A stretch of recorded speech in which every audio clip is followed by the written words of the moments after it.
Good evening, ladies and gentlemen. Welcome to the Harwich Planning Board meeting of the 23rd of August, 2022. This is being held in person and is also available as a live broadcast on Channel 18. Members of the public with an interest in any portion or specific item on this or any future agenda should plan for in-person attendance. Before we can get going and call the meeting to order, I'd like to ask if anybody intends to record this meeting in the audience. Because of Mass General Law, anyone who intends to record must notify the chair and I will inform any other members of the meeting. I don't see anybody intending to do that. So I call this meeting to order. Would I ask you to please join me in a pledge of allegiance? I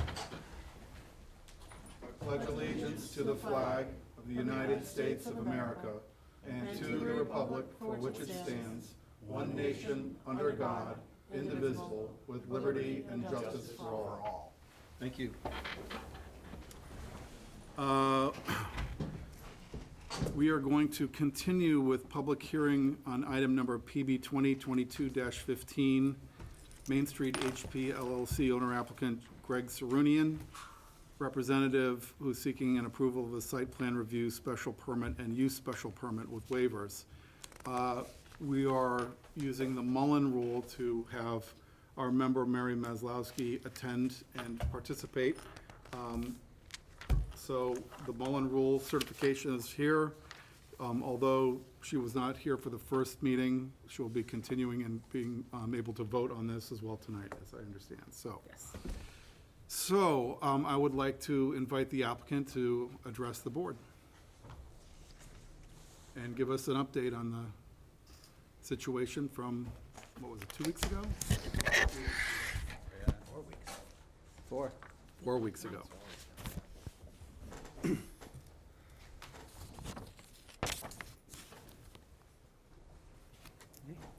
Good evening. Again, for the record, I'm Greg Sarunian, Principal Architect, Rescom Architectural. With me tonight is Dennis Miller, the owner of the property. And we also have with us Tim Santos, the site engineer from Merrill Associates. So I was prepared sort of to run through the changes we made. I don't know if, because of Mary, if I need to sort of go back and recap or if you reviewed I anything. think we're all up to speed. Okay. All right. May you just speak up a little? It's hard to hear back here. Thank you. Yep, we'll do our best. Thank you. Yep, sounds like that kicked in. Yep. Yeah. All right, so some of the changes what we've made is that we've improved our parking overall count by 3 spaces. We achieved that by adding 2 more on the adjacent property to 569. We added 2 more parking spaces there. And we were able to rearrange the parking on 575 to gain 1 space. So that gave us an additional 3 parking spaces. Mm-hmm. That brings the total of parking spaces to 56. The owner's attorney, he also submitted an explanation on how the parking on 569 and 571 were made legally and available for the 575 use. Based upon the number of parking spaces, we needed to add 1 more handicap space. We added that behind the building. Mm-hmm. There was a request at one point, or a suggestion to look at moving the handicap parking that we presently had behind the building, but it doesn't work with the grading. We looked at that, and we actually had tried that originally, and I had forgot. But we needed to keep the handicap parking where we had it, but we were able to add 1 behind the building.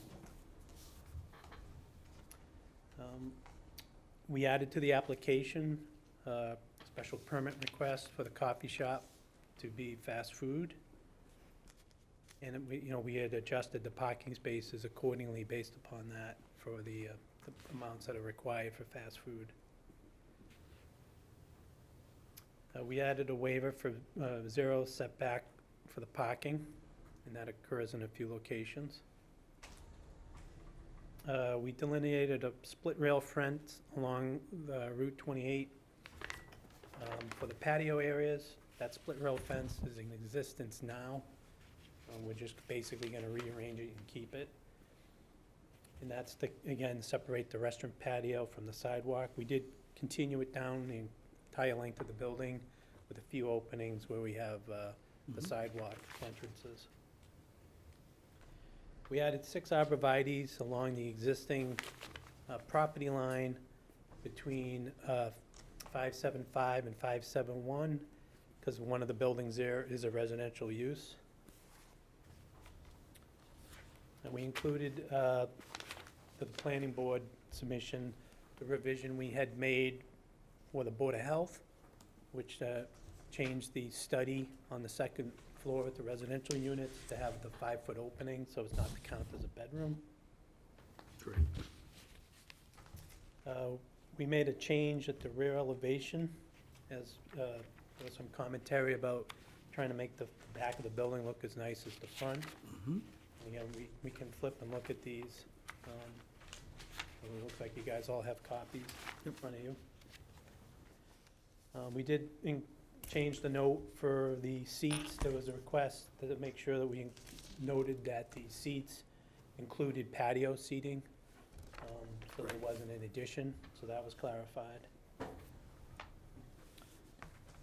And those were the changes we made. Be happy to walk through the changes on the plans. Could you give us a couple of minutes on, just to clarify the parking and like the count and how you got to that and how it was adjusted, just because I think that's probably the concern that most Yeah. people have is, Okay. so the more explicit you can be about that, the better. We have all the calculations on the site plan. We have the retail use, which we have 1,400 square feet. The requirement is 1 space per 150. That gave us 9.3. So we have to round up to 10, so that gives us 10 spaces for the retail. The residential use is 1.5 space per unit for single-family dwelling. We have 5 units times 1.5. That's 7.5, so that gives us 8 spaces. The restaurant, we have 1 per 4 seats, including outdoor seating, plus 1 per employee maximum shift. We have 100 seats total for the 1 restaurant. Divided by 4 seats, it's 25. And we added 10 for employees, based upon the restaurant telling us what they would have for employees. That gets us 35 spaces. The fast food is 1 space per 4, including the outdoor seating, plus 1 per employee maximum shift, plus 6. So that gets us 20 seats, divided by the 4 seats is 5, 2 for employees, that's 7, 6 additional spaces for the fast food, that gets us 13 spaces. The restaurants, the 2 restaurants will have offsetting hours, and that's what we had proposed. There was an explanation that maybe Dennis, you could maybe highlight on that a little bit, as you had indicated. Yeah, well, the plan is one of the restaurants to be a full-service restaurant. Right. And then one will be a coffee shop, which will be closing every day, 4 o'clock, with the exception we've asked for used in the port nights, to have them be able to stay open those nights. And the other will be lunch and dinner, full-service restaurant. It'll be the Mad Minnow, I think I described that at the last meeting, that's, we're Right. gonna relocate over there. So that, we're showing 13 space credit for that, offsetting hours. That's what we had come up with. There was a request for parking on the, what we needed for 571, which has real estate office, a little sort of gift shop, the residential unit, an architect's office. Based upon what they actually need, again, that property currently doesn't have parking. We came up with that we needed to provide 8 spaces to satisfy, what's currently in the building. So again, the counts come up to all that, we end up with 56 spaces total spaces required by the zoning chart would have been 74. So again, we're asking for the parking waiver for the difference. Right. Before we go with any additional questions from the board, I'd like to ask Mr. Spitz to deliver his corollary to the initial report. I tend to try to keep my notes short, and I often fail to do that. So you've got 5 pages from me, and I'm not going to go through them in much detail, but I'm prepared to respond to any questions. On page, after that, I'm going to address 2 items that have come up since your packet. Great. One is I'm going to be giving you some amended information for an amended motion, et cetera. And I'm also going to refer to one letter from a neighbor who is here to speak for himself, but there's at least one point that I want to include in my comments, and then he can present his, and I've also got a copy of his letter for your record. Page 1, the applicant has already stated the changes he's made since last time. The one that I was most impressed with were the changes to the south-facing building elevation. I think there was quite an improvement there. The rest of the page 1 concerns the parking waiver. I mean, this is it, folks. This is what you got to talk about. As an individual planner for a village setting, I can tell you that I support this waiver, the 13 spaces for shared use in the restaurant and 5 additional spaces for overall mixed use in a village setting. But you've got to decide whether you accept the basic park calculations, and more to the point, whether you accept the waiver. That's what a planning board is for. You know Harwich Port, you know the conditions there. It's up to you folks. After that, I've given you all of page 2, all of page 3, and half of page 4 on a long list of recommended findings. I'm not going to go through any of those at the moment, but I'm prepared to do so. The conditions of approval, let's take a minute just to look at this. Based on the form of the submission from the applicant's attorney, I've written the applicant shall provide a written agreement for the use of parking areas on 569 and 571 prior to issuance of an occupancy permit. Then you've got easements, the shared use of the parking spaces, and the curb radius. A relatively small list of changes to the plans. They actually did submit a copy to me of item A, which relabels the black spruce trees properly, but that wasn't in the packet that went to you folks, so it is put here as a condition. Planning staff informs me that there should be specific boundaries of the required parking easements shown on the plan, and also the easement for the curb radius.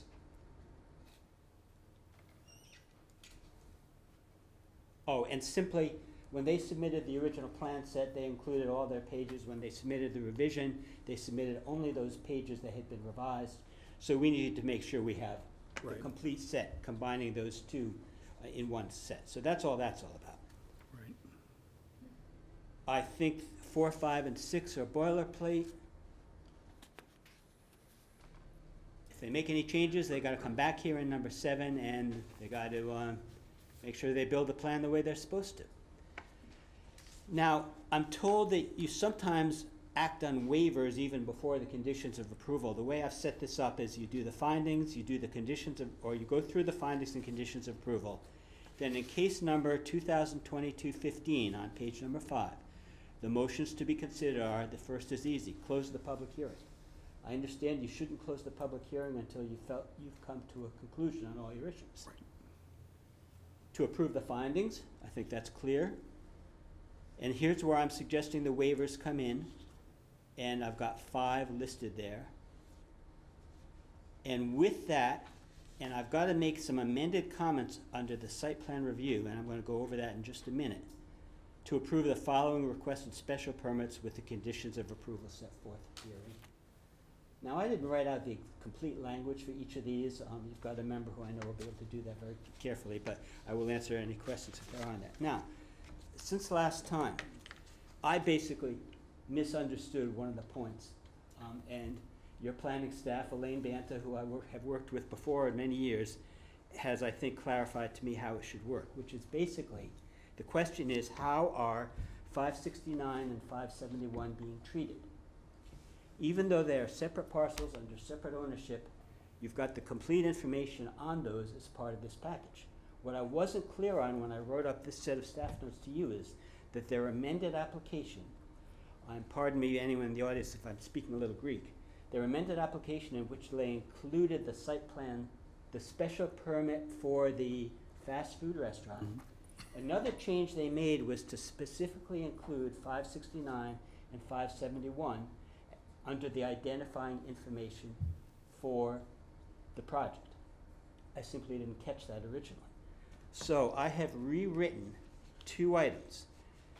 One is on your most important point, on the waiver of parking spaces, I've got a new condition 13 and a clarified motion just to make clear the number of parking space waiver that you're considering. All of the rest of the changes I have in here, and you may need a little time to read through this, concerns the form of approval. There's a few extra findings specifying what's on 569 and 571. There's a note that the parking spaces on 569 require site plan approval for a commercial parking lot, which is a permitted use in the district. And then the last thing I'll mention specifically at this time, and I'm gonna pass this out. I've got copies for each of the board members, a few extras for the audience. The applicant already has. So it's gonna culminate in approving the following requested special permit. Site plan review for commercial and other uses on 575, a commercial parking lot on 569, that's added wording, and a revised parking area on 571. I think that'll be sufficient to cover it. I will mention, and I'm picking up on, I'm sort of foreshadowing this neighbor's letter. One of the points made was that we try to do parking in the village behind the buildings. But in this case, there has to be more parking. The only solution that has come up with so far, which I think is a good one, is to use the vacant lot for parking. However, that parking is right along Route 28. The suggestion has been made, and I actually may have suggested this to the applicant, but the plans haven't shown it yet, is a better job between Route 28 and the parking lot, either with better landscaping or something. There's been a suggestion here to actually create a small park area. I don't know if there's room to do that, but a better treatment of landscaping since that parking lot is going to be right next to Route 28. So I'm going to pass this out. And Great. it's up to you folks. Thank you, David. So at this point, I'd like to open it up to the board to respond to the applicant. Thank you so much. With any questions or concerns?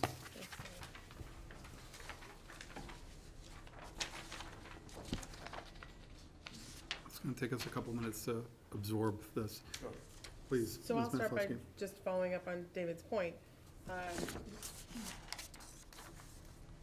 Could you look at that parcel to see if there's a way to put even a small park or a green strip, some camouflage landscaping in and still be able to fit the parking in? Yes, we will look at that. Okay. 100%. There's actually a mature tree that's right on the corner that would be Okay. staying. And there is green. And there is green. There, but it's, I don't know, I don't quite know how far the parking will go versus where that green is, so we'd have to, but yes, we will look at that. So, I understand David's, just as a comment, I understand David's point that, we're in tight parking in Harwich Port, but it's always gonna be tight parking in Harwich Port, and we've approved some waivers before, but, we have to look and maximize as best we can. I certainly don't think it's unreasonable for us to approve a small waiver of parking, where it's possible to encourage the development and the continuation of the village district, but I do like David's suggestion of trying to get a little more screening there where to camouflage the parking from the street when possible. Excellent point.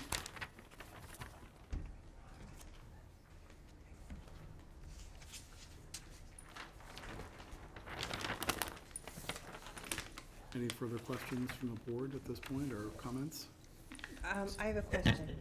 So we're still one curb cut, correct, on 28? The in and out of these Yeah. spaces, right? Okay. In your planning, since that restaurant has to receive, a food truck or whatever, is there a way for that truck to get in and out? I mean, this is one of the most congested areas in the, Yeah, so we are providing a loading zone at the back. right?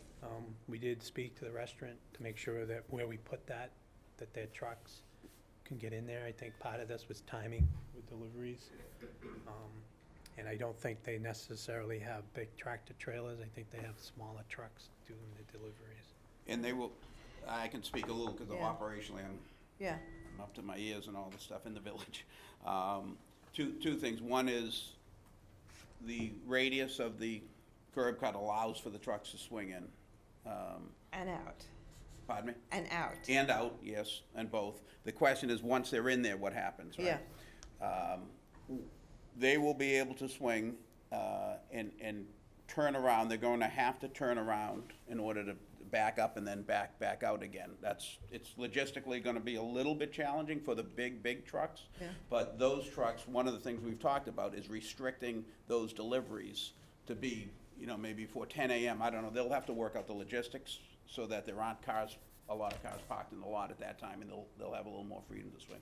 It's going to be a little challenging, like everything in the village is. Right. But it absolutely can be done. And it's challenging because of that one curb cut, correct? Because there's only one way in, one way out, Yes. right? That's Yeah. one. And the space, two. And we also last left you to talk to Heather's Airport about the use of that. Which I did, Okay. yes. She's not ready to commit anything at this point. She's still got an operation going there. Her parking lot gets busy.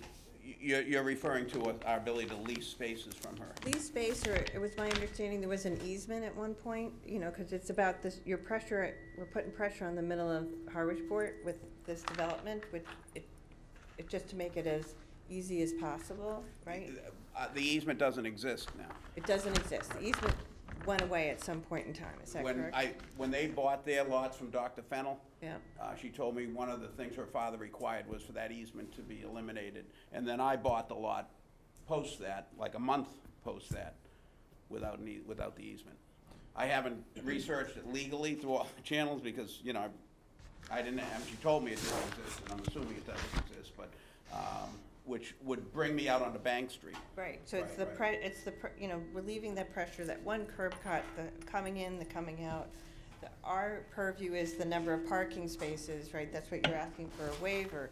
But we're putting a development in the middle of town, so just before we go all the way through, have we thought all of the possibilities out? I have spent hours with Heather discussing parking, access. She, unless she'd be forced by law, which doesn't exist, it appears, Yeah. she doesn't want our traffic going across her parking lot, plus she loses 2 parking spots by doing that. And she's not ready to commit to a lease agreement with me on the parking, because she's worried about her own customer base, her own operation, her own livelihood, so I understand that. Okay. But I will continue to have those discussions. I spoke to her as recently as Wednesday, this past Wednesday. And in general, all sins go back to Dr. Fennel, is that correct? Everything in this area is Dr. Fennel. Across the street, on this street, I own 4 buildings that Dr. Fennel Right. sold to me, including this lot. But I will, if I can just make a comment, what this lot will do is, I know it's in the center of town, but it's in the kind of the east center of town, if you will, for a small village, obviously. It will, I believe, relieve some congestion I own the building at 554 where the Mad Minnow and Three Monkeys is, and that is a crazy scene between the municipal lot and that lot. It will, I believe, draw some cars down to this area and help foot pedestrian and car traffic down this area, which I think will help Stretch it out. break it up to some degree. I really do, between this lot and this lot, and, the Georges, I'm sure, will continue to have the challenges we have in the center, but I think this actually helps, in my opinion. Would be better if I could go on to Bank Street, believe me, I would Okay. I would 100% agree with that, but it's not an option at this point. Okay, that was just, we had left it to explore that other easement point of view at the last time. So all those things have been explored, and this is where we are? Yes. Okay, thank Yes, you. that's a true statement, yeah. Okay. Great. Oh, Bill? The parking on 569 and 571 is going to be deeded to 575? I may technically be saying incorrectly. There is going to be some type of permanent agreement. I don't know if it's technically a deed or an easement. Okay, and Or it's going lease. to have to be recorded. It'll be recorded, and it'll be in place as long as it's required by the planning board in the town. If for some reason something changes, and, but I don't see that, in my mind, at least for the rest of my life, it'll be tied to 575. My second question is, what will happen to the old Mad Minnow restaurant? Pardon me? What will happen to the old Mad Minnow Well, restaurant? the owner's here, but I'll speak, because I kind of know what's going on around town. Oh, I thought you. The plan is to potentially expand the Three Monkeys business out back, create a little seating, and also do some takeout, Okay. which currently there's no way to get takeout in that area, and which is kind of nice, because you'll have people go around the back, take the takeout, and then leave. I think it actually, again, I think it's a positive to the big picture. Great. Thank you. Existing building 571A in the back rear portion of the 571 Yes. property.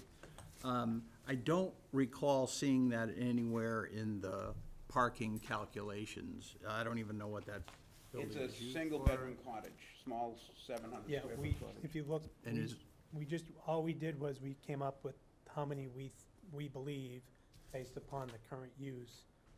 And, it's been talking to Dennis of what's there. It's included in that 8 spaces.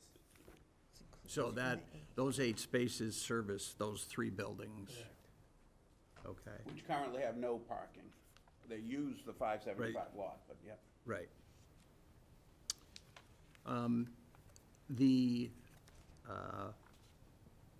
We've received a letter from an attorney for the condo association about questions, I guess, about the easement from 569 to from their parking lot, Beachside Condo Association, 567, in and out to get to the proposed parking area. And I wonder, I don't know if either one of the attorneys are here. Bill Crowell is here, yes. Okay. And I wondered if that is, do you plan to address that? Yes, we do. Okay, Yep, Bill's engaged in conversation with the other attorney as we speak. okay. So nothing tonight that we could hear of and help us to make a decision? We believe the easement's valid, it's been in place for a long time. It allows me to actually develop a building on 569 and then use the other lot. But this is a far less invasive use, because we're gonna permanently now have a parking lot, so I'll never have a building there. I'll never use their area for parking. We simply wanna cross it to go into the parking lot. So it's probably the least invasive scenario, but the attorneys are talking, and Bill is fully authorized to, I think we'll come up with a solution that'll work. Do you wanna speak to this, Bill? And the plan is that the easements will go with the property, is that correct? It does and it will, yes. Okay.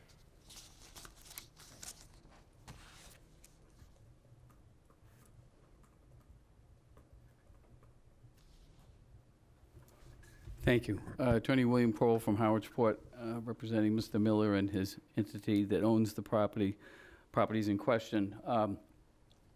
Attorney David Reed submitted a letter to the board 5 days ago.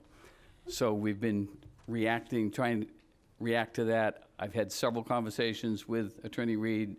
We know each other and have had many transactions in the past. We are hopeful that we can work something out on that. I'm not conceding his point that he makes in the letter, but what I would suggest to the board is that, and so we're still researching that, looking into it. What I would suggest to the board is that the board could approve the special permit request this evening with a condition similar to the one that Mr. Spitz referred to about the fee-based contract for parking, is to have a condition that we will work out the access easement issue with the 567 Beachside condo folks as a condition to obtaining an occupancy permit for 575. So if we don't work it out, we don't get an occupancy permit. And it doesn't put a time limit on either side in terms of an appeal or whatever, because in my opinion, even if they didn't appeal, we still don't get our occupancy permit if we haven't reached a written agreement submitted to this board between both sides that says we're now in agreement as to how this will be used. That could come months from now. Right. Could come next week. We don't know. But there's room for negotiation. We are talking actively on this. And I think the board could move the project forward, as opposed to continuing it again and saying, okay, you got 30 days or whatever to come up with something by next week. It takes the pressure off so that we can work something out that's agreeable to all parties concerned, and we'd have to submit it to this board for the board's approval and/or the legal representative of the town to approve the written agreement that we hopefully come to. Okay. If we don't reach an agreement, then we don't get an occupancy permit. Kind of chicken with the lawyers, right? No, I'm sorry, I didn't mean it that way, but I mean, it's a showdown, right? You're right. It's like it's It's the usual for lawyers. We have to negotiate and work something out. We have differences of opinion, but there's some things that we can offer them, there's some things they can offer us, and that's what a compromise is all about. Right. And we hope in a village environment where we're all sharing parking and we're all, with this lot, I mentioned, I'll have 135 parking spots within the village. And I guarantee at any given time, half of those are being used by people that have nothing to do with my properties. Right. And I'm happy. I've never had anyone towed. I've never even spoken to anyone in a parking lot about parking in the wrong spot. This is a village. This is an environment we're trying to create in Harwichport. Certainly, every time I buy a building, recruit a tenant, make an improvement, clear a parking lot, I have the village in mind, not specifically the lot. And that's how I think we should all look at it, and that's the spirit we'll go after that with. And, I believe our position is already correct, but I'm willing to compromise, even if it is. And if we can't come to a compromise, at least I have a little breathing room to come up with another solution. right. Well, and I think it shows good faith, too. Mr. Harris? Since you brought up parking. Well, I didn't want to bring. Mr. Chairman, if I could just I'm make sorry. one last point about Attorney Reed, Could you hold on one second, Dave? We've got if I may just final- follow up, so I'm not Please. monopolizing the conversation. Attorney Reed and I talked as late as 4:30 this afternoon. He sent me an email about 3 o'clock this afternoon saying he's still talking with his folks. I believe there's 8 condominiums, so he's got 8 clients to talk to and the association in general. And he could not physically be here tonight. So I'm hoping that the board can see its way to imposing a condition that we work this out, as opposed to putting the brakes on the whole project.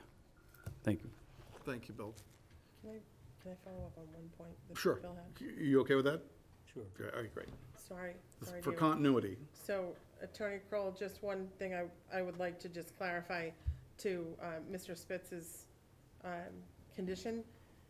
You did point out that it would be an executed agreement, so that was one of the changes I just wanted to make to a condition, was that instead of it being a draft agreement, a draft of those agreements, that it would be an executed copy of those agreements in a form satisfactory to town council to be recorded. Mary, I'm sorry, I think you're on condition number 1. 17. Revised from previous 15 at the bottom. You're talking about the amendment. I was looking at number 1 of the conditions. 17 of the fee-based agreements. Right. not the agreement with the beachside condominium folks if we reach one. But I think all of the agreements should be executed agreements Yes. Okay, You know, so, in a final form, and that was just my, I don't want us to get tripped up on the word draft. okay, for any amended language. I see what you're saying, yeah. Finding number 17 Yep, plus condition number 1.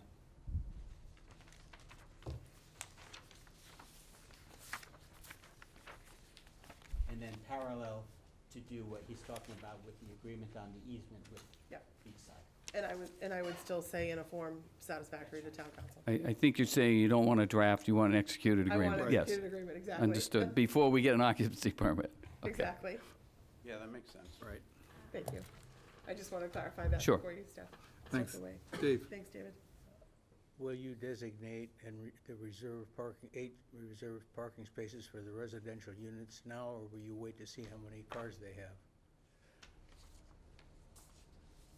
So those I spaces wrestled can with be. it. No, it's a perfect question.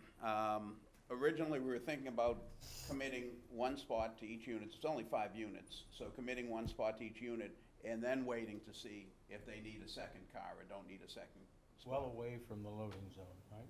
Pardon me? Well away from the loading zone. Yes, yeah, we would put them, because we were thinking about, yeah, in that corner, because it's in, where the other cottages on 571, putting them over there, including hers, who's been a long time tenant there, so we would have 6 spots over there for residential use only, at least a little, can manage it and control it a little bit, Let's hope we get to that point.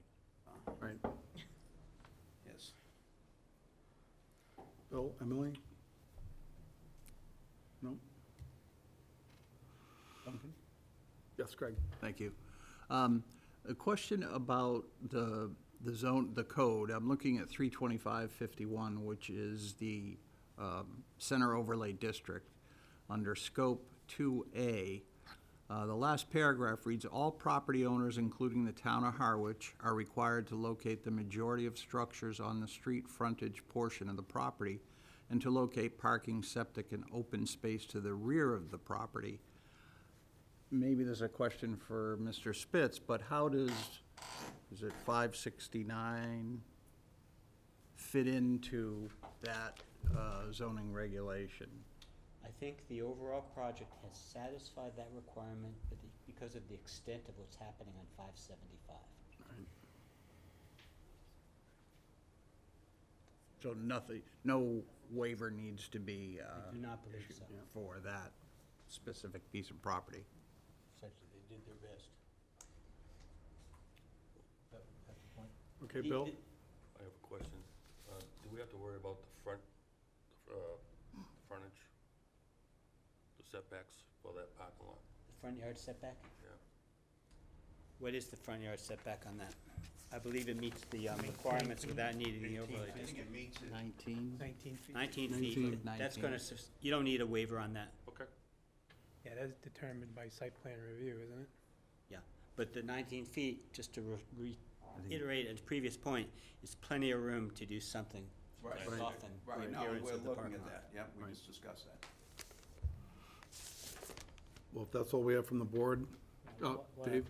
Did you explore moving one of the, or more of the accessible spaces over so they won't have to cross the street? We did, and I had, Problem that they're. yeah, the but we distance? can't do that, and that's why we originally didn't do it.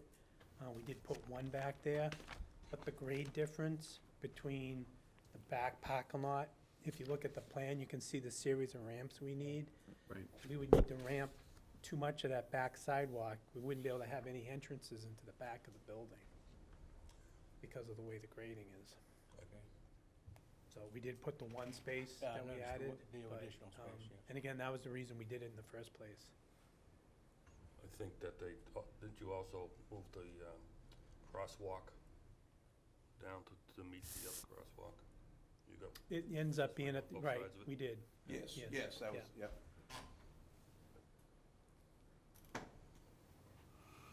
Well, I'd like to open the meeting at this point up to the public. If there's anybody that would like to address the board, please come up to the podium, state your name and address, and enter it into the registry. Yep, I have entered it. Hi, my name is Dave Logan, and with my wife Holly, I have a house in Setauket Village at 580 Route 28. I'm also a trustee of Setauket Village, which is located basically across the street from the proposed development. We do appreciate the opportunity to make some comments. We just got the information about the development, so we may be a little bit behind things. And we apologize in advance if anything we bring up has been covered before, or if we don't fully understand the approval process, because we're not experts or lawyers or anything like that. First, let me state that we have no objection to thoughtful, well-executed development in Harwichport. But because we are abutters to the proposed development, we do have some concerns and want to make sure that the development is well done. Our primary concerns are traffic, safety, and noise, as will be outlined in these remarks. First, we'd like to request that a crosswalk be considered, maybe from the store footage at 580 Route 28, currently occupied by Shorebird Interiors, to the sidewalk across on the south side, so that there is a place for foot traffic to safely cross the street. Otherwise, there's no crosswalks for a considerable distance to the west until you get into the center of the town, and to the east, the only crosswalk is the angled and rather dangerous one at Bank Street. So we think that if this development goes in, there's going to be more traffic in the area, and we think it would be appropriate to put in a crosswalk. Now, again, we're not traffic engineers, we're not experts, we're making these comments as laymen, but I want to put that out as a request. Secondly, on the requested parking variance, a question that we had is, what would the plan for the development be if the variance were not to be approved? I couldn't find anything. Again, I'm a layman, I'm not an expert. I couldn't find anything in the record about that. But if this could be shared, I think it would help at least our community to understand what the proposed benefit of the parking variance is compared to an in-compliance development plan. So we would request, if there is such a plan, that it be shared. This is generated by a concern we have that insufficient parking spaces will lead to traffic basically going into the development, and since the parking is behind the structure, they won't be able to see if there's spaces available or not. And so then they're going to go back out if there's no spaces available, if there's not enough. And so this will lead to a continuing in and out flow if there isn't enough parking, especially since there isn't any rear exit from the parking space like there is currently at Mad Minnow. So you can go out through the rear at Mad Minnow. So that's a worry that we have that I'd like to state. Another worry that we'd like to state is that this in and out flow of traffic, with cars presumably turning both left and right to both get in and get out of the parking lot, will access Route 28 directly across the street from the western exit of Cumberland Farms, where cars will also be entering and exiting, turning both left and right. This has the potential, we think, for considerable congestion and some danger as frustrated drivers try to accelerate across the street to turn left either into or out of the proposed development, confronting drivers seeking to go in or out of Cumberland Farms attempting the same thing. So we'd like to ask, if it hasn't already been done so, that this entry-exit interface and turning interface be specifically studied with some sort of current data, particularly for the summer, and that the results be shared, and that some sort of a plan to mitigate the traffic problems and the risk for this interface be included. We don't think this configuration of two in and outs right across the street from each other, both from major establishments, exists elsewhere in Harwich Port. Maybe I'm wrong, but we couldn't think of one. So we think that's a concern, and we didn't see anything, at least when I looked through the materials on the internet, that addressed it. So I'm noting that as a concern and asking that there be some sort of study done about that. A question that we had until you brought it up just a little bit ago was whether the developer had considered negotiating for an easement through the Heather's Airport parking lot. So that certainly is logical. And I know that Heather's Airport is on record as supporting the project. So my hope was that maybe she would be amenable to something because she'd like to get the project approved. And obviously it'd be a lot better, as I think everybody would say, if at least one of the exits came in and off of Bank Street. Now, I don't know if anything can be done about that, if that's something that the board could impose as a condition, or whether it's just a market agreement between the parties, which evidently may not be reachable without such an enforcement from the board. But I did want to bring that up, and looks like it's already been thought of, so thank you for thinking about it. The next thing is we'd like to request that reasonable noise restrictions be required. I could not find anything on the internet on this. Maybe there is something, and incorporate it into the plan, because we will hear the noise being directly across the street. We hear it on the Wednesday nights and the port bands and so on. Our requests would be that there be no live music allowed, except of course we agree on the Wednesday night, just as has been stated before, and that there be no open bar area facing the street.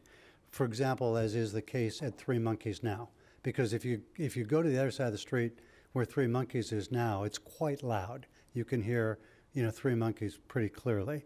So if the outside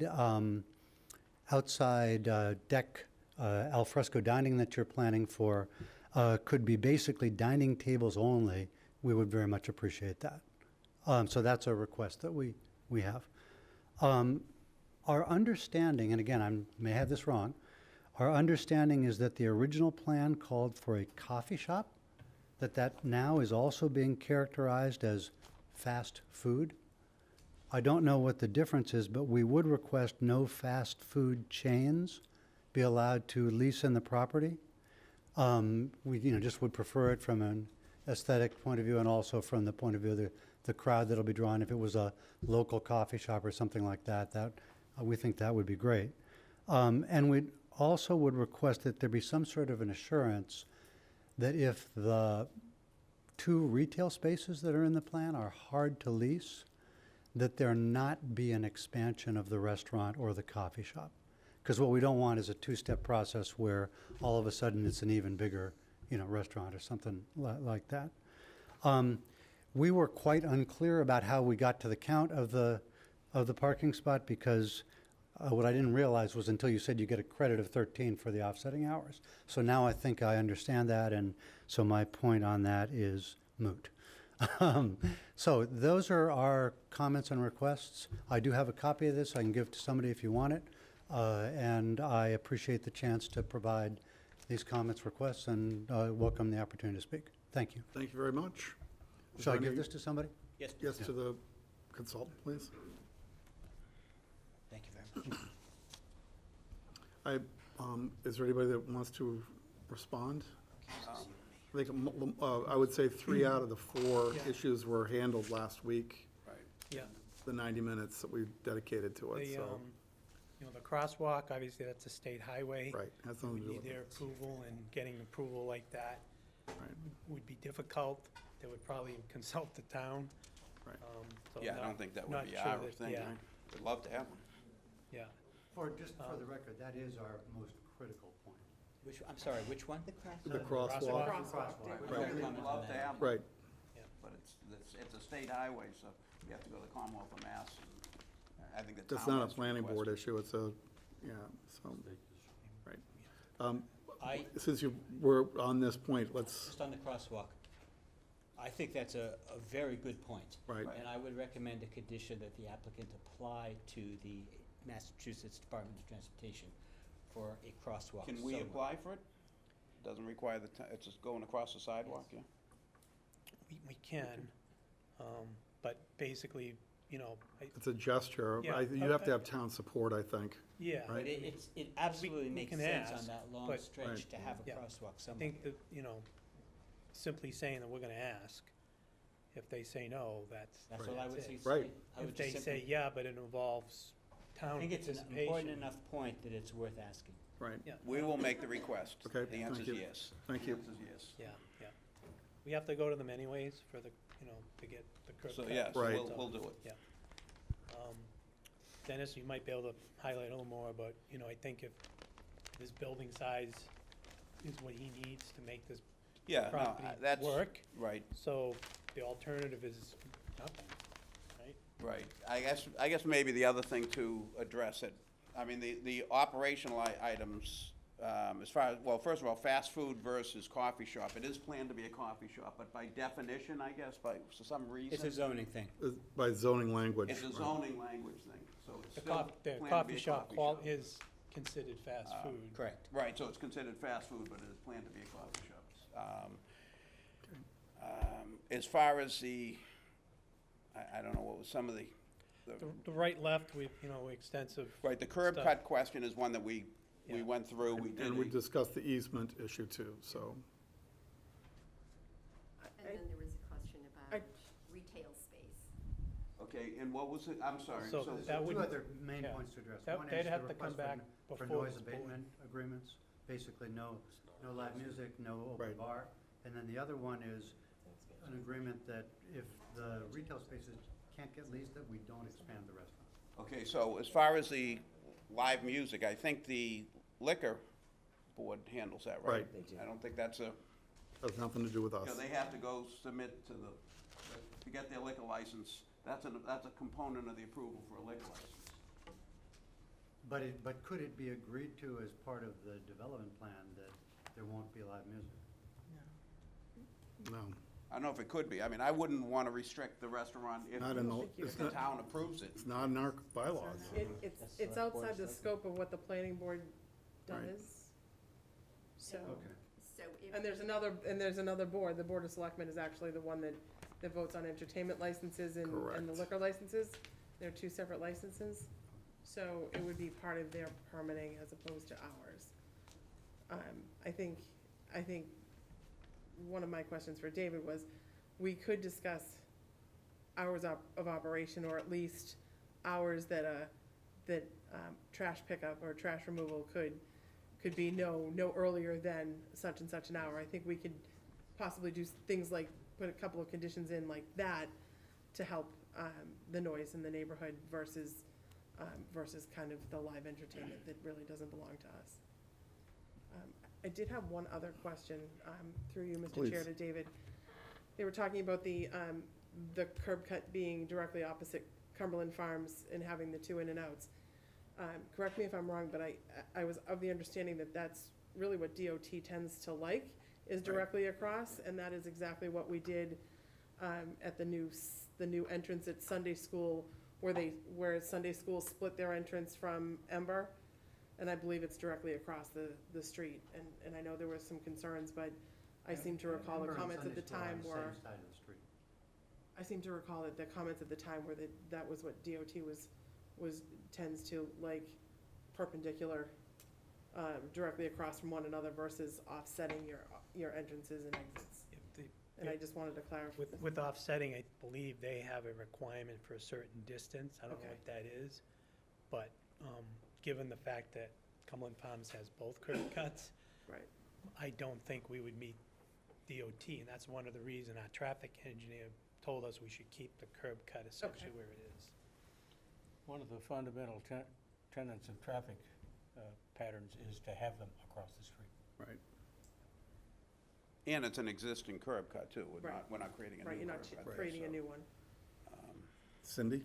Good evening, Cindy Williams, Executive Director of the Harwich Chamber. Just to touch on the crosswalk situation, I actually was with Senator Sear last week, and he and I are working on a couple of other things, so I will tomorrow morning reach out to him and let him know about this, and then I will let Mr. Miller know how that has gone, but he is willing to help us with things to help in 28. Just to back that up, it's sort of an empty gesture to say that they should apply. But I think it's a point that this board should say should be followed up, whether it's by planning staff or by the applicant. There are so many crosswalks in the developed part of downtown.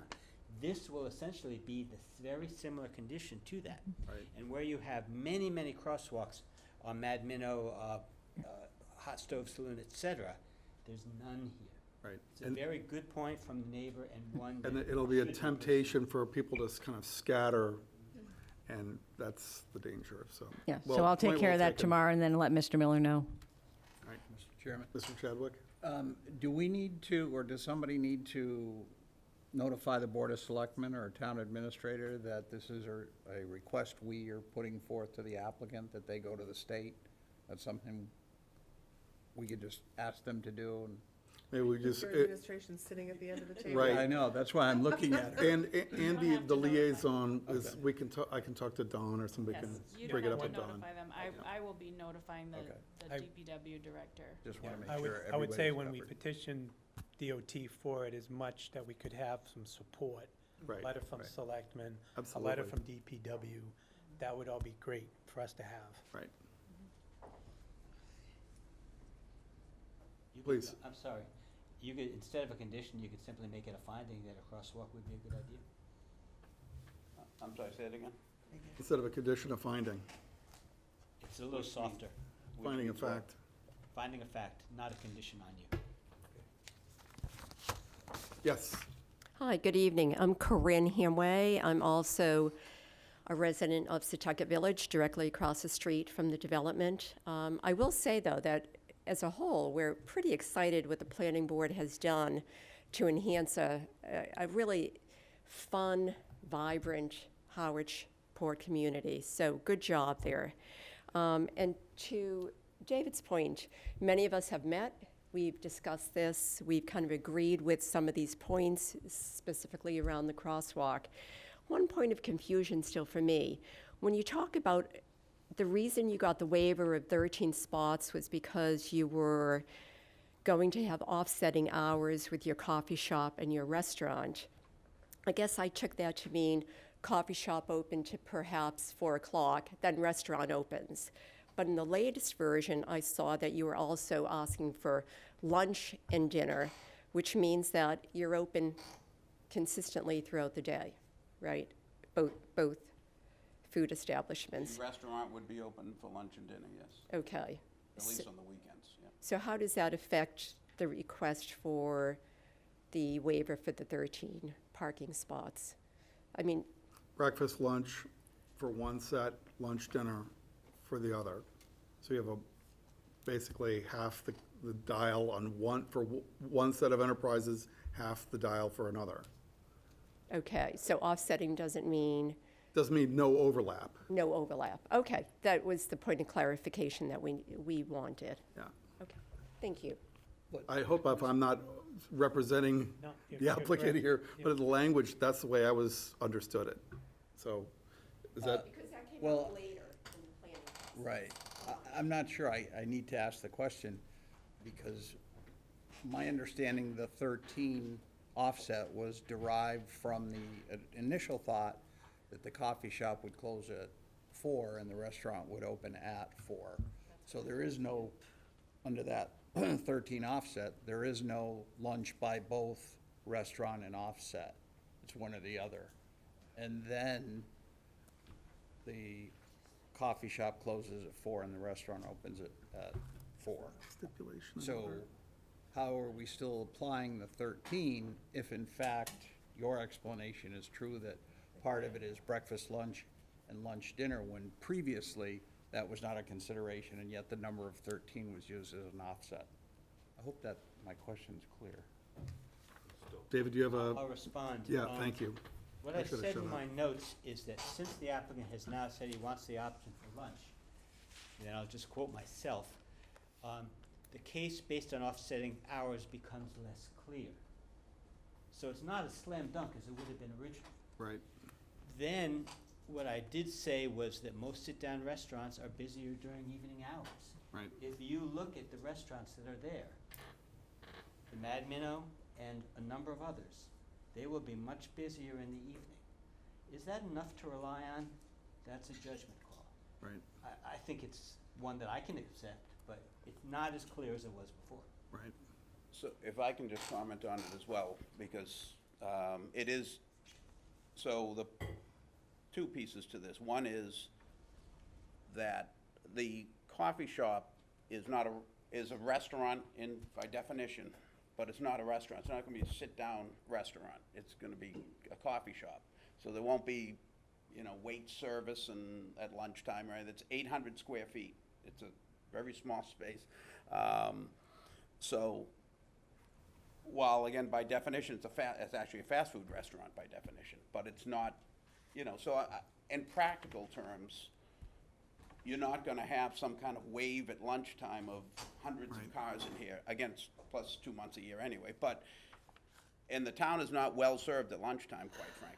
Right. You wanna go into town, have lunch. Again, I think in kind of village practical terms, not necessarily, I know by definition, I might not line up with how the codes are written, but,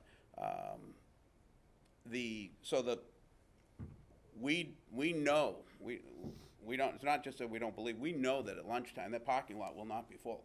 If it's full of people going other places, not for the restaurant. So, one of my concerns was, and I expressed it to David, is that with everything we're providing here and all the things we're doing here, to have one or two of our businesses be the only businesses in the entire village to have restrictions put on them Right.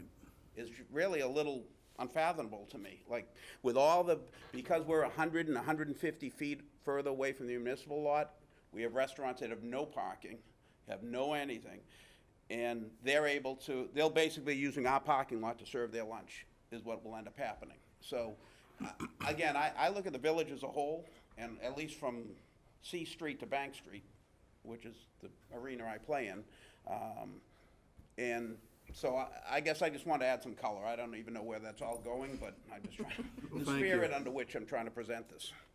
Chairman, Yes. are you gonna consider putting signage up on your parking areas? For the Sign- for the tenants? For parking only for the, Parking, your restaurant parking only? we will do that, but we won't enforce Folks who it. are gonna be up top, they're gonna need parking for sure. Right, Otherwise, other people will take it right. from the The beach. residential parking will be much stronger about. Other than that, we'll put the signs up, we'll hope people abide by. We have them behind the Mad Minnow and Three Monkeys, I have Cape them. Roots has done a over good at- job with it. Pardon me? You notice Cape Roots has done a nice job articulating who belongs where, kind of, Signage, Right. cranberry liquors, et cetera. right. We put them behind Dune Jewelry and Haberdash, trying to protect that, and that becomes the pizza takeout place. We just have to all kind of Right. get along a little I bit. got it. In July and August, in October, in February, we won't have any Right. issues, right? Ms. Nickerson? You may not have a fast food in the wintertime. Hi, my name is Barbara Nickerson with Harwich Port. I previously submitted an email with comments, and before I get into my comments tonight, I'm going to tell you that none of you have been down there the last 2 days when it's been cloudy and rainy, because the traffic has been backed up past Freeman Street to get into downtown, so there's no parking anywhere. So all of a sudden, I don't understand when it says right here 4 p.m. and all of a sudden now we're going to have lunch at both places, how you think that parking is not going to be impacted by that. It will. That goes back to parking and traffic comments. We got 61 spaces, parking required, only 53 provided. Supposedly you've got 56 now. The traffic study says only 50 new vehicles trips weekdays. I think your numbers are low. There's an older study, and I suspect the count is low, and my personal opinion is you need to look those numbers again. I looked at the police comments, and the mass traffic study that was done, it's 9 years old. Harwich Port was a totally different place 9 years ago, folks. We didn't have the traffic, we didn't have the businesses, we didn't have the parking situations.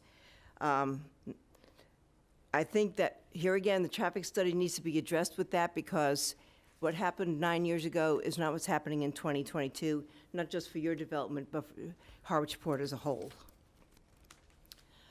And we're going to have another late-night bar in Harwich Port. More late-night Uber users. How are we going to handle that? We're already going to exacerbate the situation where we have people running across 28 to get into their Ubers and their Lyfts and everything. You know, I don't see the town coming up with an answer, so we have a 100-seat restaurant. I don't know how many people you're gonna have at your bar, but we're gonna have that situation there, and without a crosswalk unless something happens. Personally, I think you're underestimating the number of parking spaces for apartments. You got a 1,000-square-foot apartment. That's gonna be pretty expensive for most people that live here year-round. So I'm assuming you're gonna have more than one person there, maybe at least 2 people living there. You're gonna have more than 1 or 1.5 cars also. Under general comments, do we really have to look at people eating their lunch and breakfast and dinner on patios again? Can't we put some sort of a screen more than just a split rail? I mean, I personally don't find that very attractive, seeing people drinking and eating and everything else, but I guess I'm just an old fart or something, so. This structure is gonna be next to a historic structure. The building will impact it visually, aesthetically, physically. Are we doing any kind of historic review on 571? Personally, I don't think you have enough green space around the building. I don't think you should be given a variance for that. If the septic is if the septic's an issue, you're saying septic's too big, why don't you make the project smaller? Air quality issues, you've got the smells from the exhaust fans, that's gonna impact the residential neighborhood, east, south. Personally, I think you need more landscape islands in the back. I don't think a variance should be given to that either. And by the way, your plant schedule on sheet L10.0 is listing maples as evergreen trees, which last I looked, it wasn't. Another question is, where's your main entrance? How are you gonna keep people from crowding the sidewalks so we don't have to have the walkers, sidewalk walkers going into the street again, like we've been down at the port and other locations? Are you gonna have an entrance in the back from the parking lot? I would certainly hope so. And the design is not very conducive to Harwich Port, in my opinion. It's too large, too modern. Using the East Harwich Village Center handbook for this design is no more conducive for designing a structure in Harwich Center or West Harwich. The handbook that you're using is 12 years old, and thought processes, the planner's processes have changed as far as what building design should be in village settings. Now, a couple comments on what was discussed tonight. First off, I don't know where you are with Heather, and I really don't care, but the point is that you don't need additional traffic on Bank Street. You've got people walking down there without sidewalks to the beach all the time, and you do not need tractor trailers or anything else going down Bank Street. If you made the project smaller, you wouldn't need to have a parking lot at 569 Route 28. Accumulative effect of variances for parking is what's going on. So we give a variance for this building, we give a variance for this project. At some point, where are we gonna stop? Where we're gonna give a variance for everybody? We have 13 here, 13 there, 13 here. It's just gonna be, where are these cars gonna go? And here again, at lunch and dinner, I am totally confused as to where we are with that, because that's not what was proposed originally. And I don't understand how you think the parking at the Minnow is gonna get better if you're gonna expand 3 Monkeys and have takeout. In my opinion, that'll probably increase your number of cars going in and out of that parking lot. Thank you. Thank you. Anybody else from the public who wish to address the board, please stand up, step right up, as they say.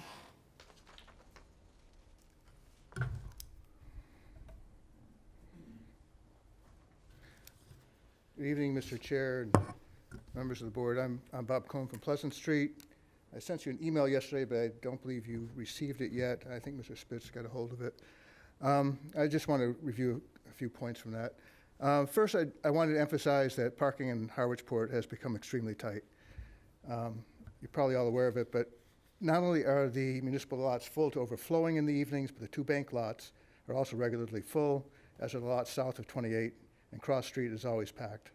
So whether or not you grant the 5-space waiver, it's probably important to create some safeguards so that parking requirements don't increase in the years to come. In particular, there's just not enough parking capacity in town to allow the coffee shop to become another Perks. And as this gentleman here pointed out, if the 100-seat restaurant were to morph into 150 or 250-seat restaurant, that would be a problem for parking as well. I think Mr. Miller mentioned some mechanism last time to keep the coffee shop restricted to those hours. And I think it would be good to follow up on that. I don't recall what you mentioned, but, The coffee shop? yeah, It's gonna restrict, close every day at 4, with the exception of music and the port night. and that will be written into the plan somehow, so that 5 years from now, they don't apply for something to the planning, to Well, the, they can apply to the planning board. and- or to the, That is going to be, I've made it crystal clear that that is the plan. Coffee shop closes at 4 o'clock every day that they're open. Okay. And other than, they've asked for the exception of the music and the port nights, which I think serves the community, quite frankly. yeah, well, no problem with that. It's just that there's parking crunch, so. So I've said yes. Okay, that's- okay. That's the plan. Okay, May I just jump in for a second? You do have a condition number, I'm sorry, you do have a finding number 13 on that, and you can decide whether you need a condition as well. Is that the revised findings or the original? I think that must be original. It's original plus Thanks. The original and the new last sentence does not change that. Yep. Sorry. Okay. Thank you. Sure. Just so while you're there, Bob, just to address, so the expansion of the restaurant, which you both brought up, and I'm sorry, I should have addressed it when you said it and we went on to other things, but there's no plan for the restaurant to expand, and if it were to expand, they would have to meet septic requirements, parking requirements, I mean, added seats, you know, be restaurants back here. can't just expand, like a retail space can expand, but a restaurant can't just expand on its own, and nor can I control it to expand. The Okay. retail spaces are gonna be retail spaces, and that is absolutely the plan. Okay. Like, it's like the coffee shop's gonna be a coffee shop, and the restaurant's gonna be a restaurant. I'm looking you in the eye, and I'm telling you, that is the plan. okay. Secondly, I had a question about the restaurant size. And I may just be misinformed or uninformed, but I read in the Chronicle that it was to be 3,000 square feet, but it wasn't mentioned whether the patio area was included or not in that 3,000 square feet. If it is included in that 3,000 It's square not- feet. It's not included in that square footage, but the seat count is total inside and out. Okay, so that might be a problem because it looks, my reading of the map, the chart, looks like it would be another 600 square feet for the, Yeah, but it's driven by, the parking's driven by seat count, not by square footage It might be for an the issue for it, restaurant. though, Bob, maybe I'm not here. okay, so when you come up with a number of seats, I'm referring to some information I've found on the internet, and they calculate the number of seats for a restaurant. They take 60% of a restaurant's total space and devote that to, Yeah, again, in this case, the zoning tells us the parking is based upon the seats that. we yes, and my apply. question is where the seat count comes from. That came from the restaurant.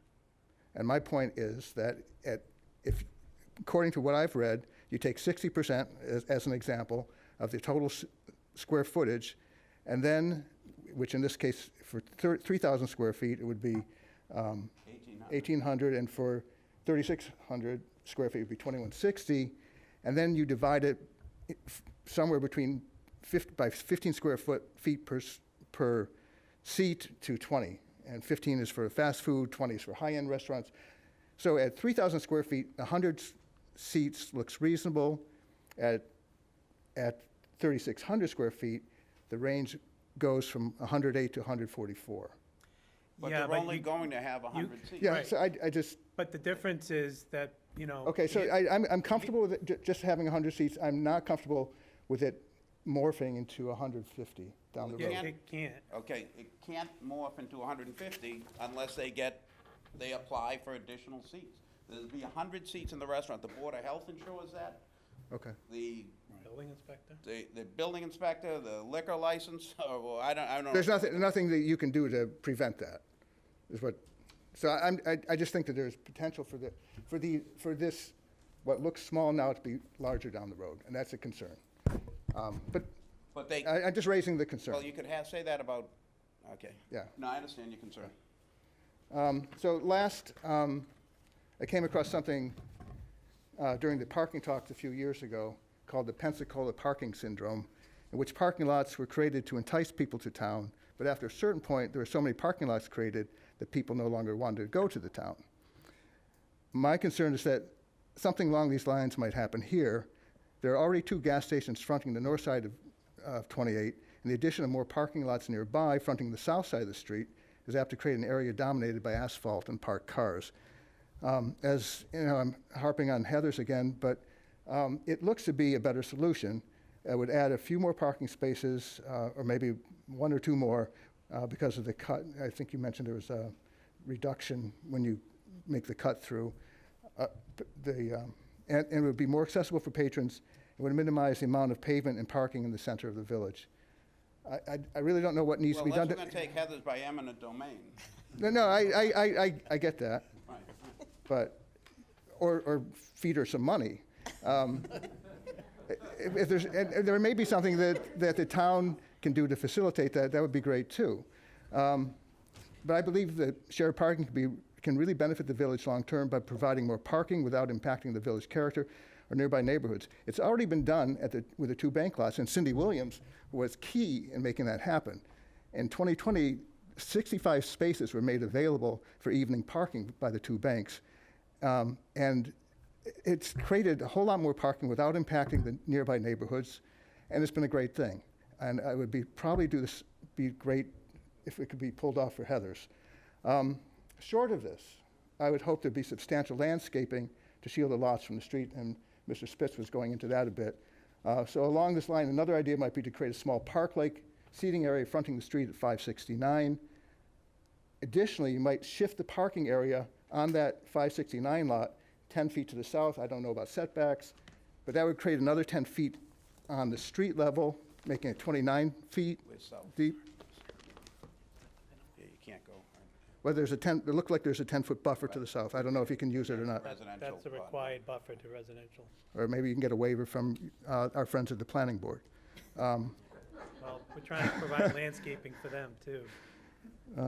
Anyway, hopefully that would make that stretch more inviting and better connect the village. But I really think that if you can pull something off with Heather and keep at it, maybe get the town involved somehow, I think that's a better solution. So that's all I have. Thank you very much. Thank you, Mr. Cohn. Anybody else from the public would like to address the board? Bob Nickerson, I just want to say that if you go out there during the weekend, Heather's is already full, Sotheby's or whatever it is already full, so she doesn't have any space because they're all coming from Emmer and going over there. So I'm just telling you. I don't know if she has a deal with them and she didn't tell you. I don't know about you guys, but if you haven't been to West Harwich on a rainy day, what I call Route 28 is actually a parking lot. So you can actually park on the road and go nowhere for like minutes at a time. So it's wonderful, and it doesn't cost anything. Anybody else? Mr. Chairman. Yes, Chadwick.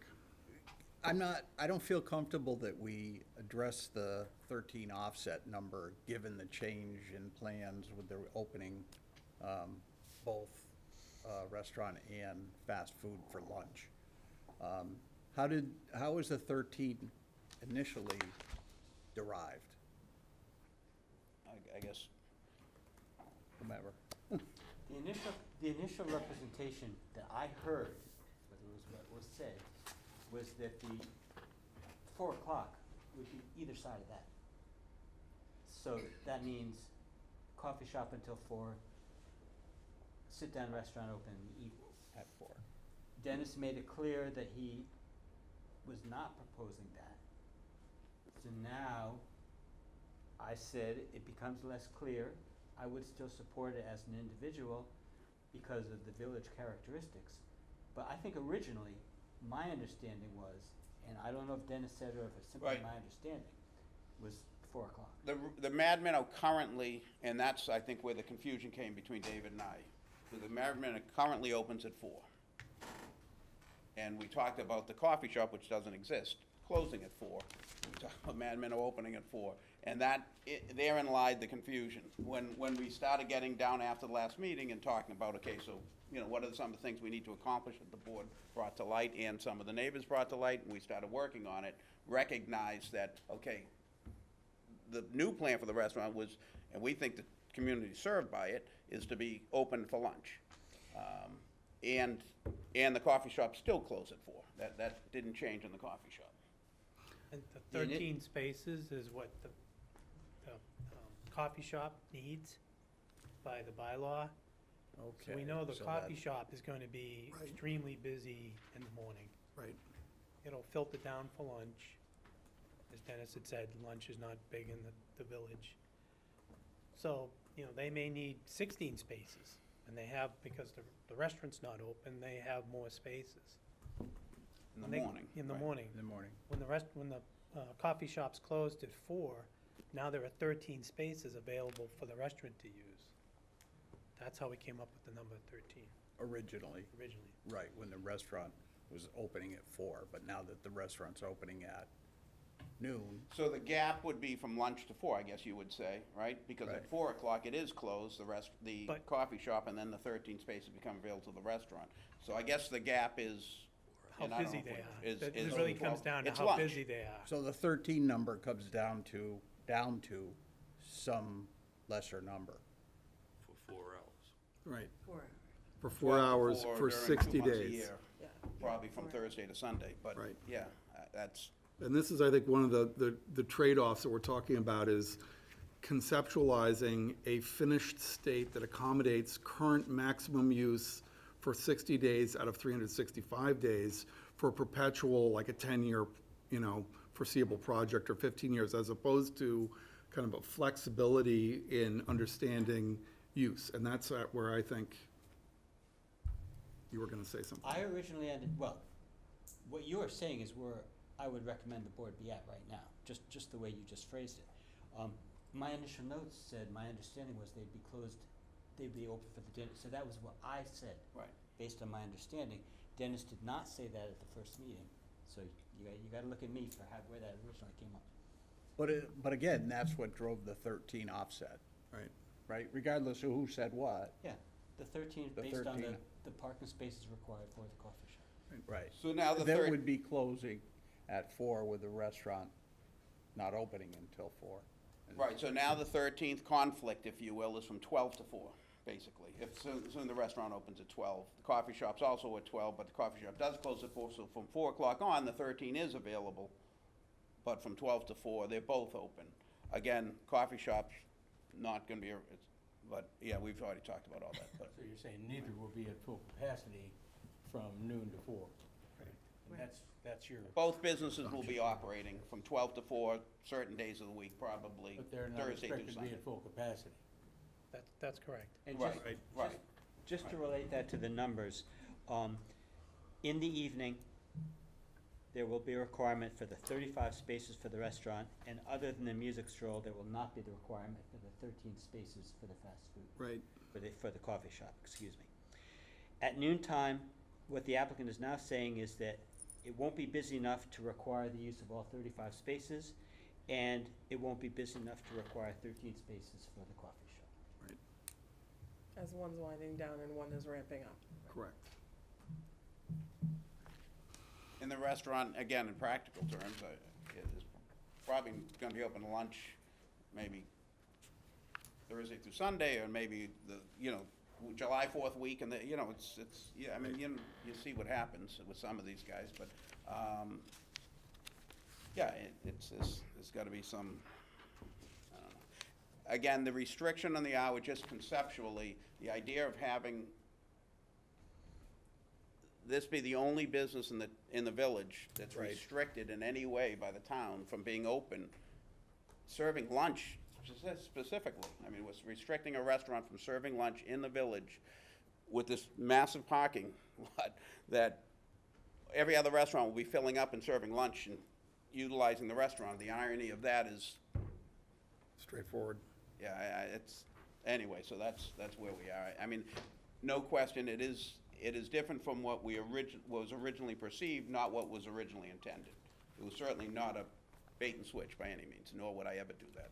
Ms. Williams. Hi, Cindy Williams again, Director of the Chamber. What I wanted to come up and talk about was character. We know who is moving, hopefully, potentially, the Mad Minnow.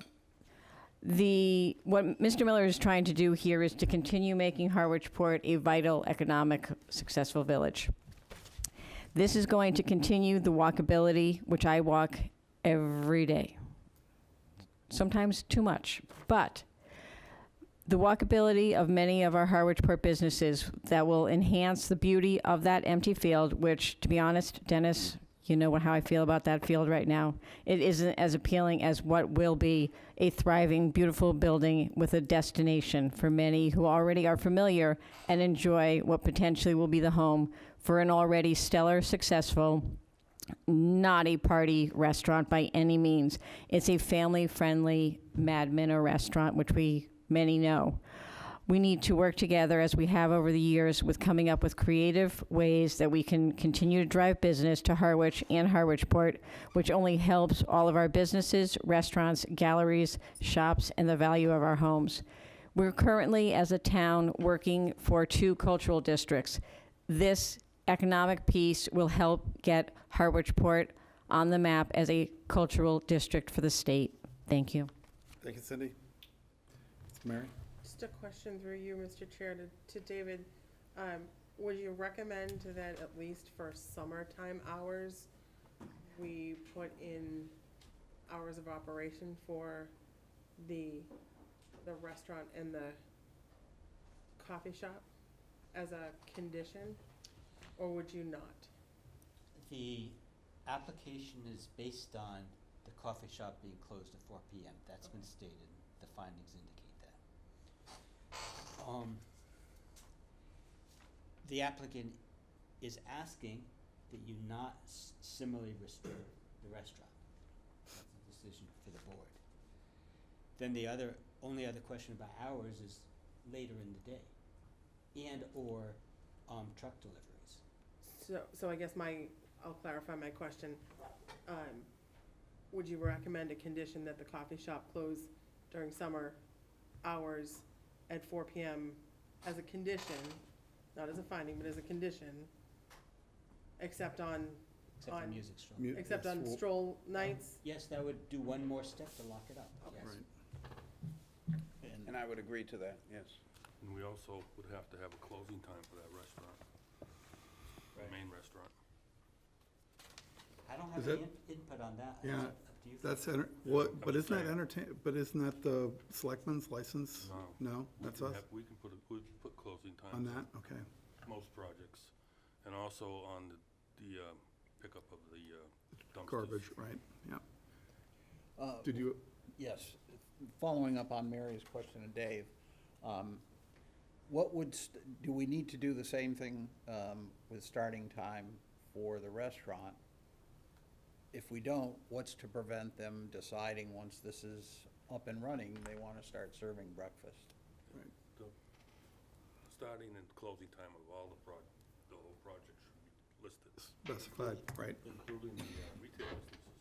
right. I mean, we don't want somebody going there into your retail space and stay open till 1, or whatever.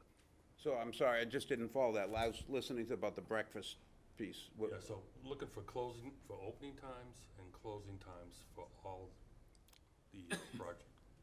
In other words, we don't want to have a head shop running till 3 a.m. So, but I don't Right. know that you're, I mean, I don't wanna see us be too excessive either, because, you know, some of the retail shops, I know the gallery stays open till 9 o'clock on some nights when everything else is shut down. Not like the typical Wednesday night where we're used to seeing them open. To me, the reason for the request on the coffee shop and maybe the opening time of the restaurant is really because it's all about the parking and the parking waiver. Right.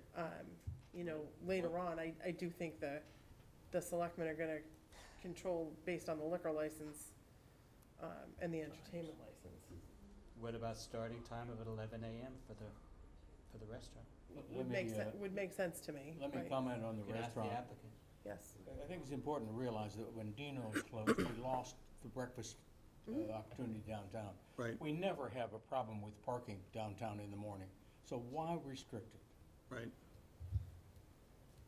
Would you be amenable to the restaurant being open no earlier than I'd than have to talk to 11 the or restaurant 11:30? owners, to be honest with you. I wouldn't want to Okay. make that judgment. I mean, No, that's up to them. I guess,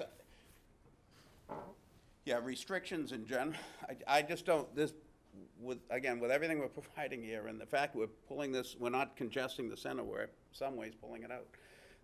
To have the only businesses in the town with, because we're a couple hundred feet away from the municipal law, different from everybody else, but in the same village, providing parking, why are we the only ones being restricted with hours and with, you know, I mean, I get with the restaurant piece, I totally get that, the staggering of the, you know, the shutting off of the coffee shop, and again, it's a small I know the person gonna run it, it's an 800 square foot coffee shop, they'll probably be closed at 2, not 4. So that will not ever be an issue that'll raise its head again when and if we move forward. But the retail operations, I mean, I have a clothing store that's pretty well committed to it. It was a great clothing store, and you're gonna wanna have people walking there at night and going in there. So I hate to start restricting the retail operations. They have a short window to make their living, you know, I don't know. So for me, the restrictions, the only ones that I'm personally looking at, all deal with the parking waiver, and that's really about your food service, both, you know, your coffee shop and in the restaurant. So that's that's So personally you're what I'm asking if proposing. we can have the restaurant I'm saying that open at 11, not open till 11. not open earlier than 11:30, knowing that they're gonna do lunch service, and the coffee shop Close at 4. closing no later than 4, with the exception of summer port nights, as you've requested, at least during summer hours. I think that's reasonable. I think I just I wouldn't think want to. outside the summer, Yeah. the summer season, the market's gonna set their opening and closing hours. Oh, yeah, no, we It's know. certainly not gonna be, us dictating it. Right. So those are just my two concerns there. Let me ask you, Mary, why do you see a need to restrict the opening hours of the restaurant? For the overlap, For the overlap, just because they're gonna. the offset because parking it's- spots. Because those 13 spaces, The retail's probably not gonna be open till 10 o'clock. So after the it lunch, could after be the open at breakfast 9, it hour. could be open at 8, if he doesn't want restrictions on the retail's not driving the parking, really. To me, I don't see the Yeah, no, retail that'd be a driving the good problem parking for them early to in the have if they morning. were causing the traffic to be. Right, right. It'd be a great problem to have if it's that kind of a store, I'm I not think saying. it's important to make restrictions where where they're essential. Making a restriction on opening, if Mad Minnow decides to offer breakfast, I don't think it's gonna impact the parking and anything else in the town. I think it's something that would be needed and welcomed by the residents of Harwich. So through you, Mr. Chair, to David, if we put that restriction on, and they decided they've been operating for a year and they want to start serving breakfast, is that a motion to amend the special permit and come back before us for a change of hours? Yes. At which point we could address traffic and see what the traffic was or wasn't. Right. Realistically, it would be maybe Sunday brunch. I mean, because they did that when they first opened, I don't know if you recall, but they did do that. I mean, that would be it. But the owners here, I mean, if it was a question we want answered now, I'll get an answer right now. I mean, I like to get things settled, so.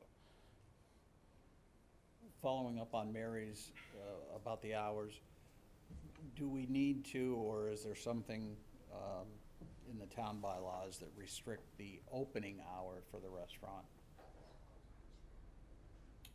For the coffee shop? No, the restaurant. Restaurant. If the restaurant decides to open, and even for the coffee shop as well, you know, can they open at 5 AM, or do they have to wait until? Or is that something No, they we- could open at 5 AM unless they were restricted by this board and/or separately under some other issue by the board of Okay, selectmen. there's nothing town-wide past that. So is that something that we need to do as well? Keeping in mind the people that have residences around there and the noise that might be generated, loading trucks, getting things ready.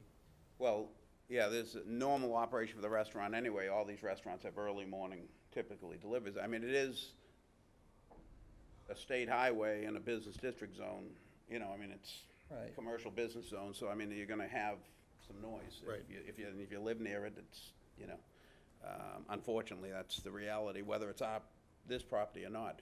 I guess you also concerned about, I don't wanna put these businesses at a competitive disadvantage when the people right next door and across from them can be open as late as they want, as early as they want, whenever they want. It's, you know, And again, we're providing a lot of things, I guarantee you, I know they're not, I mean, Right. I can name them, I don't wanna name them, but there's at least 4 restaurants in town that don't have one parking spot.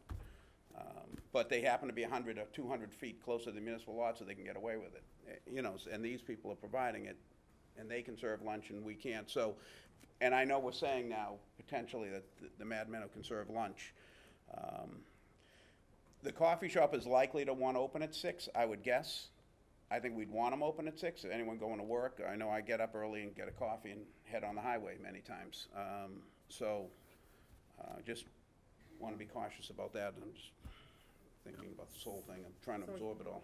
I guess my next question would be, delivery hours and trash hours. So, What is the norm like in the so village? I'm just saying, considering there are neighbors, could deliveries be restricted till after 7 a.m.? I don't know, I'd have to. To me, that's a typical hour that you would, So that do would we, be involved in a noise can I just ordinance. ask you, because I know like US Foods comes and delivers to 5 restaurants. If this is the only restaurant they can't deliver to, and they deliver to the rest of them, number one, doesn't seem fair to them, and it doesn't seem like it would work with the suppliers. And that's what ends up happening, they go from one to the other. We see it, they usually park in my parking lot with a 2-wheeler and go around and deliver them, quite frankly. But that's okay. I seem to recall that we put in a delivery restriction in Harwich Center at the new convenience The store. convenience store, right? I think we did, and I don't remember what the hours are, we'd have to look. Yeah, and they definitely I have don't know. residential abutters. I just don't know.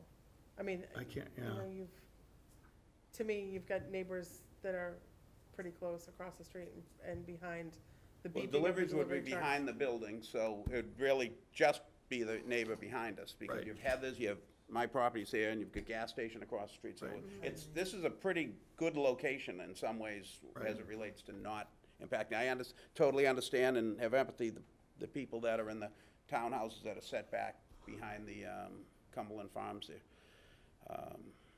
But And what about your trash pickup? Pardon me? Do you know what time your trash pickup normally I- comes? Because I that would be honestly that don't. would be the other Right. just question that Flare I up. would. It's an offset disposal. Again, they run the route, because almost all the restaurants use it. I don't know what time they come, but if they're, at what time, come, I'm sure the gas station, Cumberland Farms, Ember, they all have dumpsters. In fact, I know behind Dune Jewelry and Haberdash, they have little containers. Yeah. No, so I don't know what time they come, in the mornings or afternoons, or how it works, but I'd have to talk to the operators about that, but it's tough, because then you tell them, and then the guy's on his route. He's It gonna won't be pick up- outside the parameters of what's going on in the rest of the village, so, that's what you're saying. Mrs. Nickerson, you've been very patient, thank you. That's okay. Barbara Nickerson, just a couple things.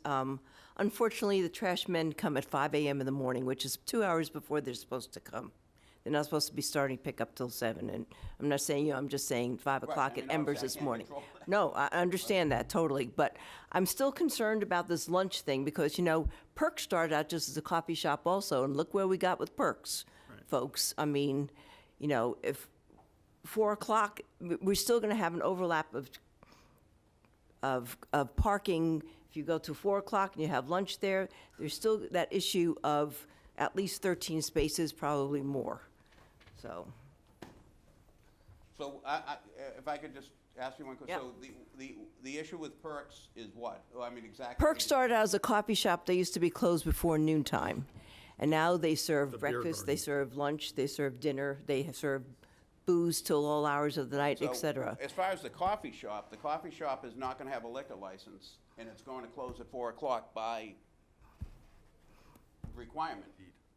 So there's no question that, I mean, I wouldn't allow it to happen anyway, but it's not gonna happen, because it's not gonna be allowed. And the other point to that is that if we put it in as a condition, Right. that was my question to. Right, I Fitz, understand. Is that they would have to come to us, and we would have the opportunity to review and see whether we thought the parking was sufficient for an expanded use and expanded And hours. by the way, Perks has 0 parking spots. I hear you. Right. I hear you, and they don't even have a bathroom. Okay, that. Tell me how that one works. TMI. In my mind, you've got 2 hours of operation things that seem to be percolating. One is do you feel the need to restrict the opening of the evening restaurant, of the restaurant to 11 a.m.? I've heard some decent arguments on both sides. The other is, do you want to get into the loading? I don't think you need to set a morning time for the coffee shop, etc. Do you want to set something for the delivery trucks and traffic? You know, I can back up the audience members' argument that they're well before 7 o'clock, whether they're allowed to be or not. I think you probably have established 7 o'clock elsewhere, so I'll leave that up to you. I think those are your 2 points. I guess, what control do we have over delivery and trash pickup? It's the noise, or it's What the, are they it's the gonna noise. do? Stand there with a gun and tell them you can't come in for 2 hours? It's, I mean, this it's, is, I believe it comes under the noise bylaw. I understand it does too, but I'm just wondering, practically speaking, how does that work? It's your Board of Selectmen and whoever their enforcing officers are. So there is a noise bylaw that controls it? I didn't realize that. I believe there is a noise bylaw that noise. sets, So we would abide by that? I mean, we would attempt to abide with that. I just want to double check it. But one of the, You're right, Mayor. I think it's 7. but isn't it bizarre that even in residential districts, you get like 4:30 AM You do. pickups? I mean, it's like, that's like, It's the reason I stopped my trash pickup, because I Right. was never out there early enough. but I think like the idea of stipulating that at this point for a short period of business operations, that, I mean, it's like, I live with some of these things, it's just part of living in a village, I think, living on a main drag. People aren't living with it right now, and when you have a truck coming in to get a large dumpster, 3 o'clock in the morning or 4 o'clock in the morning, this reverse beep is gonna be, Right, I know, and it goes right next to my bedroom window, so I know exactly how that business works. So, I mean, I don't know. I'm just making the case that it seems a little onerous, but Can I just ask, do people feel like they have all of their information to make a decision tonight, or should we be? that's a great question. Or should we be looking to our next meeting and so that we can firm up a couple of questions, either the landscaping on that parking lot and do a little research as to what we've imposed for other restrictions? I'm asking the question, because. Right. Thank you for asking, that was my job, but I appreciate you stepping up. Greg? I do have a question, and I'm in favor of, I think it sounds like you're saying maybe a continuance, and if that's what you're asking, is just. I'm asking if everybody else is ready to vote. Okay, I'm not ready to vote right now because I have a question. Okay. Okay, and I was hoping it wasn't about parking, but as I look at it, it is. I'm looking at the demolition and erosion control plan, sheet 8 of 8 of the revised package. And it's probably gonna sound hokey in light of everything we've discussed, but there's a beautiful tree right there that is showing it's going to be removed, and it's a nice mature tree. I know that the landscape plan shows some additional plantings or new plantings, but again, they're all small trees, and this is, just happens to be, Do you have it? So, I'm sorry, which tree are you sheet talking 8 of 8. It's right on, if I'm reading this properly, right on the property line between 571 and the new, or the proposed development. Yeah. It's does have about to- 5 does have to feet go. from that rear building. There's 2 trees there. It looks like one is remaining, or no, I'm No, sorry. they're both gone. They're both gone. You follow this me? plan. Where I'm looking at? Existing vegetation. Sheet Southwest 8 of 8? corner? Oh, I'm sorry, I'm not, can I just, Sorry. do you mind if I? see 2 trees, I only see well, 5. you see it's upside There's down. only one tree in the lot that I know of.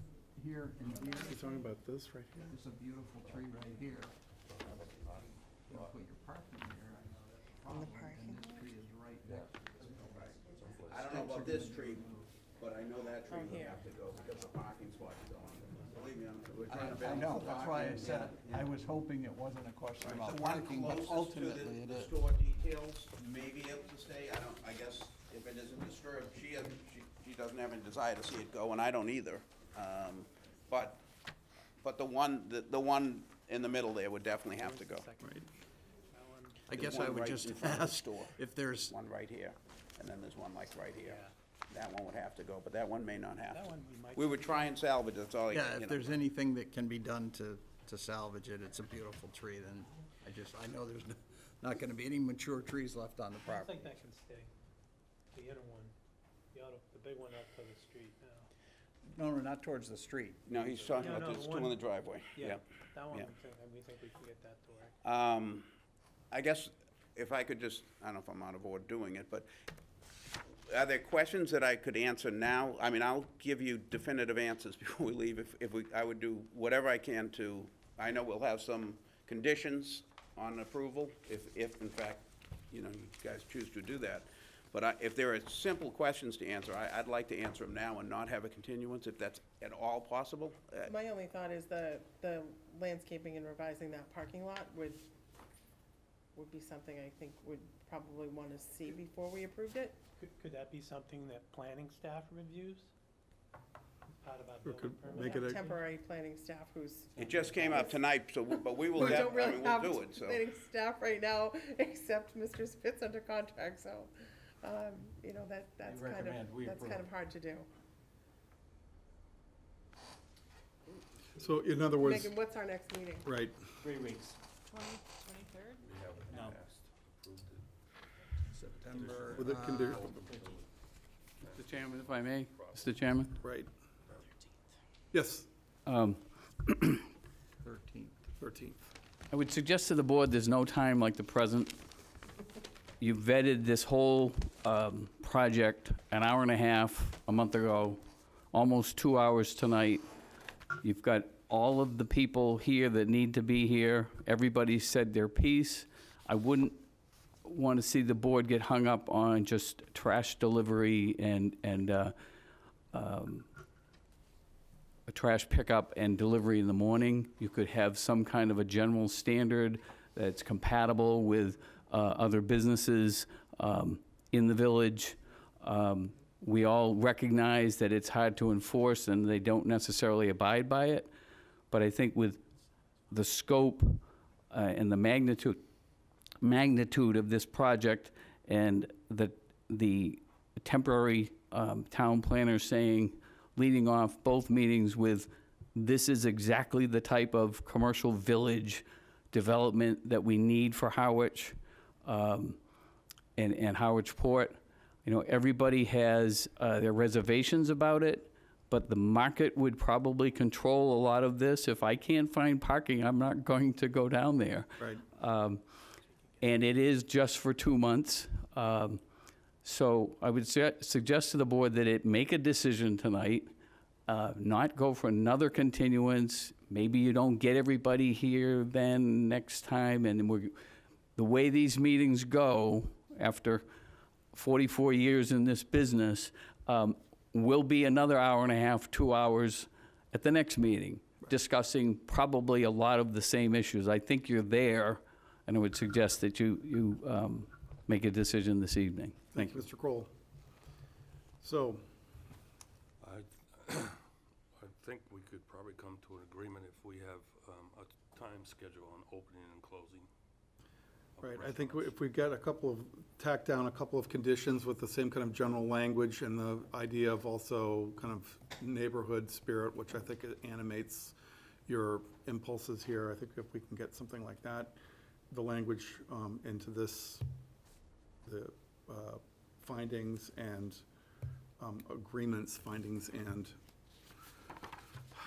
stipulations, I think will be in pretty good, findings would be in fairly good shape. I mean, do we have any, red flags that are not gonna take us beyond tonight? I'm asking the question. Yeah, okay, so, Because we're flying with some new conditions, so. right, Yeah. so, Mr. Chairman, if I may? yeah, First of all, I'm very much in favor of this project, and I think that you folks have done a great job so far of putting this together and presenting it to us. I think we'll all agree, everybody said it's parking, parking, parking. I'm not comfortable at this moment in saying we should move on this tonight until we have a determination on the legal questions about the easement between the proposed parking lot and the entrance to Seaside condominiums. And I know Mr. Kroll said that he and, is it Attorney Reed? are discussing this on a daily basis. I think that's great. September 13th, I think, is our next meeting, and would be hopeful that that could be resolved if we do go with a continuance to have that issue nailed down, one way or another. We could probably put a condition on that tonight. Well, I think did. it is conditional It is upon conditional. having an agreement, they won't get an OP. Yeah. It would be in the approval that they wouldn't get the OP if they didn't get that. Right, so I mean, that's the way it's written so far. Right. So But I could think we- that's taken care of. Could we end up in a situation where that all happens, the building is constructed, the site is done and everything, and the attorneys are still discussing it, and it doesn't come to pass? Well, What do we won't be do? able to They- start it They won't until be able they to- have the condition. I think if they're willing to Oh, they undertake need that the risk, Occupancy permit? Right. Before they put a shovel in the ground? no. No, the condition on the parking. The condition for the easement is, or excuse me, the easement is the condition for receipt of the OP, right? So if the easement isn't ironed out, nobody does anything. It's like a checkmate, it's built The in. building's So it- built, but they can't move Right. in. That's my point, Right, so it's, if they're willing to So- accept that burden, that risk. I think that's their kind of, their trump card. It's like, they're gonna do it, they're gonna make it happen. Time and point, they would have, to if they don't meet it, they would have to come back Right. and revise their parking for a smaller restaurant. Right. Basically. Yeah, and we feel, and just a little background, that we feel very confident in our position anyway with the easement. We think the easement's in, we know the easement's in place, we know what it says, and we feel confident that it allows us to do what we want to do. We're just looking to create a compromise for the sake of continuity and Right. mutual benefit, and we think we have a solution. We can offer them something that will be a bigger benefit than to them, which is that we'll never use their parking lot, which I have a right to use 80% of right now. That can go away if they just allow us to, we just get through that, come up with a compromise. And I'm very confident we can do it, and if we can't, we're very confident in our position anyway to be able to use it. Right. So, but we are making it a condition of our occupancy, and I'm willing to do that, yes. And on the landscape in front of the parking lot, just to get through that, 100% committed to doing some kind of a landscape plan. If there's a way that obviously we weren't prepared for that in this conversation, but if there's a way that we can follow up with a landscape plan as a, Contingency, kind of a contingency plan to be filed with at the planning office, planning department. if that's the process, I'd be willing Is to, that something that I'm we willing to can, commit that there will be one. we've done that in the past. We just did that, didn't we? Yeah, and it has to be given to the town planner Correct. before it goes to the deed to be recorded. So does that make sense? Yeah. Yep, okay. No, we want it to be as beautiful, I want it to be more beautiful than probably anyone sitting in this room. Right. So Mary, do you I think can that's guarantee you that. described as a condition? So as a contingency, so would that be a condition or a Well, finding? It's a condition. As a condition, okay. Could it, Mary, would it come under 3, where the plans shall be revised and provided? Here it says, this is based on other recent ones that have been done. Condition number 3, provided to the board prior to endorsement to include the following. Can you add it there? Yeah.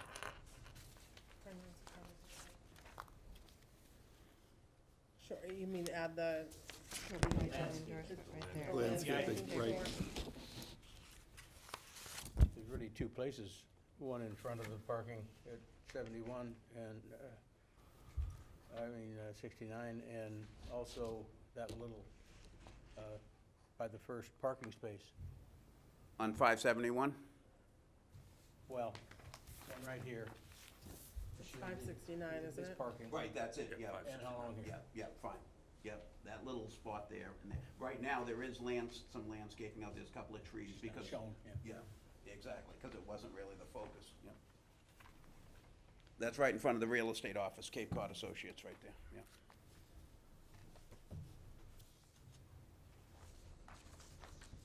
So if I just added D and say revise the landscaping plan,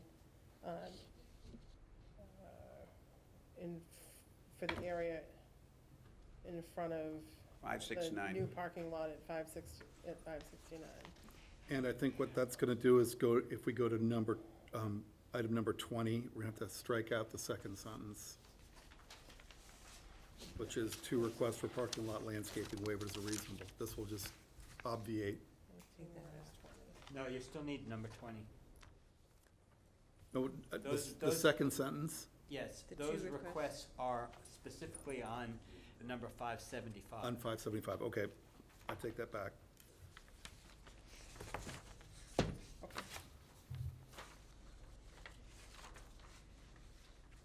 So the next thing is the time.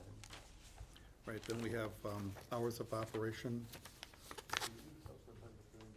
condition, Right, so let's wrestle that to the ground. I'm happy to do it. right. Just give me here. The coffee shop Do we is a. want to close the hearing? No, you can't close the hearing until Okay. we're finished discussing. Okay, So, what number are we 9. at? We're at 8, we're at 9. So, I would say that the coffee shop closes at 4 PM, with the exception of, Port Summer Night evenings. Yeah, you can pick up the language in original number 13. And number 13? You can pick up that same language for that part of it.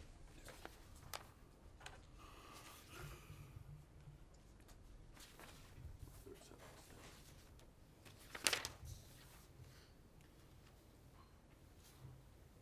there. yep. Weekly music stroll. Oh, okay.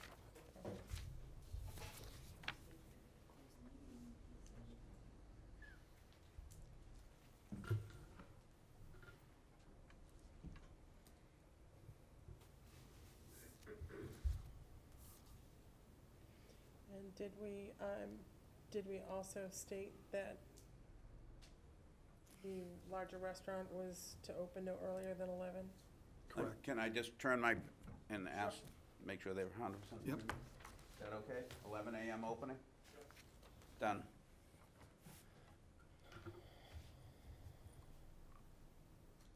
Put a closing time on that.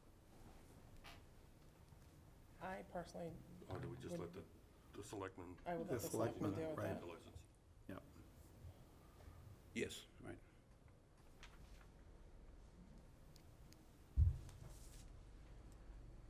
The coffee shop will be 6 to 4, correct?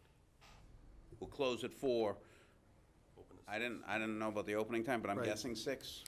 She may be 7 or 8 by the time we get there, but Right. it's not gonna be I before don't know that 6. I don't know that we need the Right, the opening time opening. of the coffee shop, do you think? No. And then, is the delivery something that, Yeah, I think the would you make a dumpster- recommendation Ki- on the deliveries or the What I was thinking- dumpsters? That's a tough one. I don't have good guidance on that. We Okay. can state a delivery time, but that doesn't mean they're gonna obey it.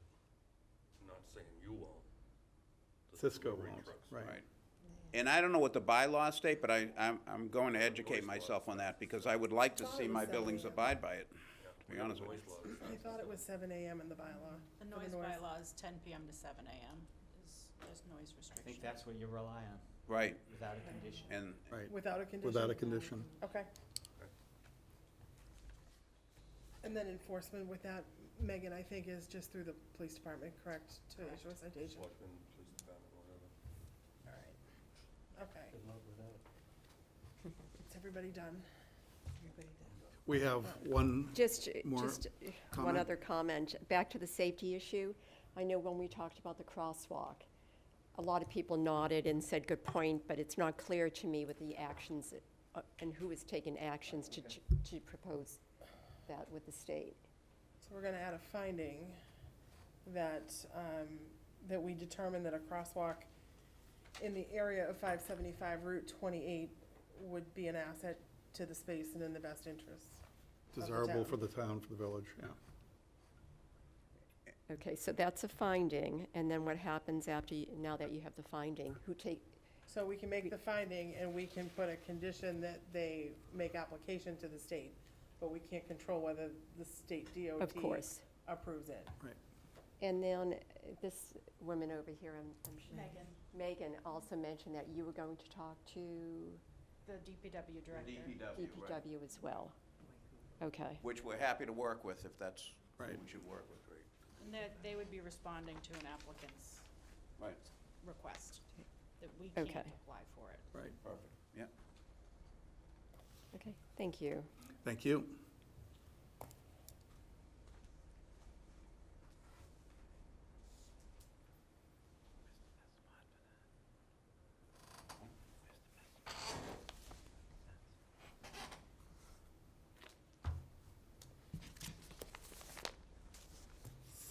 So I think we are, May I, before we close the public hearing, may I make a request of Mr. Spitz? If I misspeak or if I miss something, would you please flag me down? Do my best. Thank you. this is gonna be a So- stem winder. So I move that we close the public hearing. Second. I have a motion and a second by Mr. Harris. Can I have a vote? All in favor? Aye. Any opposed? Okay, so. Public hearing is closed. Let us start with I move that we approve the following findings of fact. They are lengthy, so I'm going to read them into the record. Transcriptions. So, 1, the subject property at 575 Route 28 is approximately 29,800 square feet and is located within the Commercial Village C-B zoning district. 2, the property fronts on Route 28 and is permitted to utilize the provisions of the Village Commercial Overlay District, VCOD, Special District Bylaw, Section 325-51.L. 3, the applicant filed an application on May 19th, 2022 for the following special permits. Site plan review special permit under Section 325-55 for commercial and other uses. A Village Commercial Overlay District under Section 325-51.L.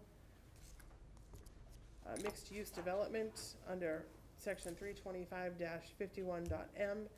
in structures with greater than 7,500 square feet of gross floor area or requiring more than 20 new parking spaces under Section 325-9. Subsequently, the applicant amended the list of requested special permits to include a fast food takeout restaurant special permit under 325-14.0. 4, plans and documents submitted in support of the application are as follows. Stamped site plan set number 575 Route 28 Main Street, Harwich, Massachusetts, prepared by Merrill Engineers and Land Surveyors dated May 18th, 2022, with revisions through August 12th, 2022, inclusive of the following sheets. A, layout plan sheet 1 of 8. B, existing conditions plan sheet 2 of 8. C, grading and drainage plan sheet 3 of 8. D, septic and utilities plan sheet 4 of 8. E, construction details sheet 5 of 8. F, construction details sheet 6 of 8. G, construction details sheet 7 of 8. And H, demolition and erosion control plan sheet 8 of 8.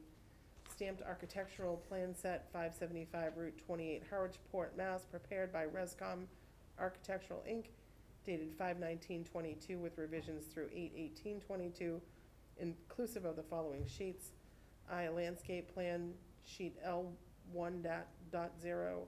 J, a lighting plan sheet L1.1. K, first floor plan sheet A1.0 or .0. L, a second floor plan sheet A1.1. M, a foundation floor plan sheet A1.2. N, a building elevations sheet A1.3.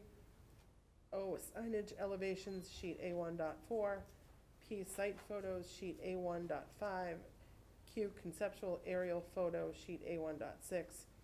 Drainage report 575 Route 28 Main Street, Harwich Port, dated May 19th, 2022, prepared by Merrill Engineers and Land Surveyors, dated May 19th, 2022. That's it. Traffic assessment proposed redevelopment 575 Route 28 Harwich, Massachusetts, dated May 19th, 2022, prepared by VHB. 2 letters from Attorney William D. Kroll, including attachments related to an access and parking easement for number 569 Route 28. Now, Mary, I'll jump in for the first time. Unfortunately, I said May 19th twice for the drainage report, and you can take out the second one. Okay. So the drainage report sentence will end with land surveyors, period. Yep, thank you. So, moving past the two letters from Attorney Kroll, we're on to number 5. The planning board opened and held a duly noticed hearing on July 26, 2022, as mutually consented by the parties, and continued the hearing until August 23rd, 2022. 6, the planning board is the granting authority for the requested special permits and may grant approval if it finds the application satisfies the requirements of 325-51.A, 325-51.B, and the relevant provisions for each individual special permit. 7, the planning board may waive or modify the dimensional requirements of the village commercial overlay district under the provisions of 325-51.L5H. 8, the property is currently unimproved except for several parking spaces used by tenants and lessees of 571 Route 28, Assessors Map 14, Parcel V14. 9, the applicant proposes to construct a structure with 11,940 gross square feet on 2 levels. The structure also contains a basement area. 10, proposed uses are 2 1,000 square foot retail units, 1 850 square foot fast food restaurant with 20 seats, 1 3,000 square foot restaurant with 100 seats, and 5 one-bedroom residential units. The basement area will be used for storage and utilities. 11, the applicant has submitted parking calculations indicating the following number of spaces required by the Harwich zoning bylaw: 10 spaces for 2 retail stores, 8 spaces for 5 residential apartments, 35 spaces for a 100-seat restaurant, and 13 spaces for a 20-seat fast food takeout restaurant. Additionally, 8 spaces are indicated for current use on the abutting 571 Route 28 parcel. The applicant indicates that 74 total parking spaces are required. 12, the applicant's plans depict 56 total parking spaces, including 29 spaces located solely on 575 Route 28, 9 spaces crossing the property line between 571 and 575 Route 28, and 18 spaces on 569 Route 28. 13, the applicant has requested a waiver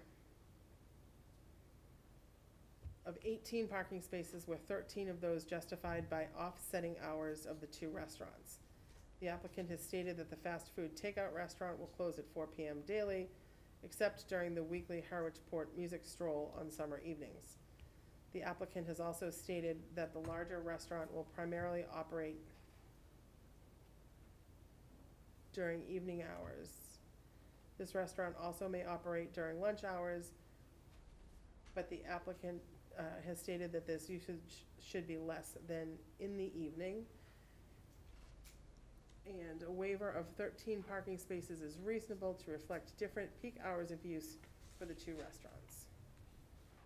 14, the remaining waiver of 5 parking spaces is reasonable for a mixed-use development in a village setting. Mary, if I may interrupt. Yes.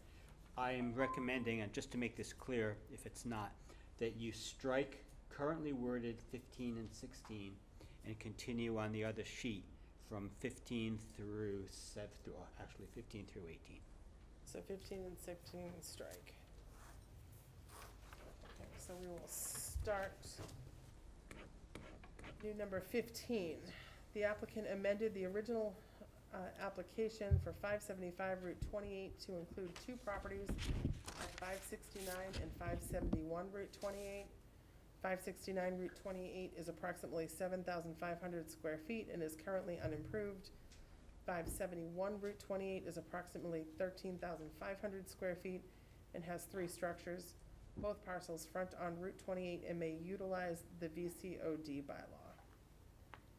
16, the amended plan set includes the layout of parking areas and connecting walkways on those parcels, along with individual zoning compliance requirements for all 3 parcels. And strictly new 17, or 17 added? New 17. New 17, thank you, David. 17 will become 19 in a minute. Okay. New number 17, a letter from the project attorney states that 569 and 571 Route 28 will be separately owned and that the parking spaces on those parcels will be made available for use of proposed development on 575 Route 28 via fee-based agreements for as long as the planning board requires a credit for such spaces. An executed copy of those agreements will be submitted, in a form satisfactory to Harwich Town Council will be submitted prior to issuance of an occupancy permit for development on 575 Route 28. Is that okay? Okay.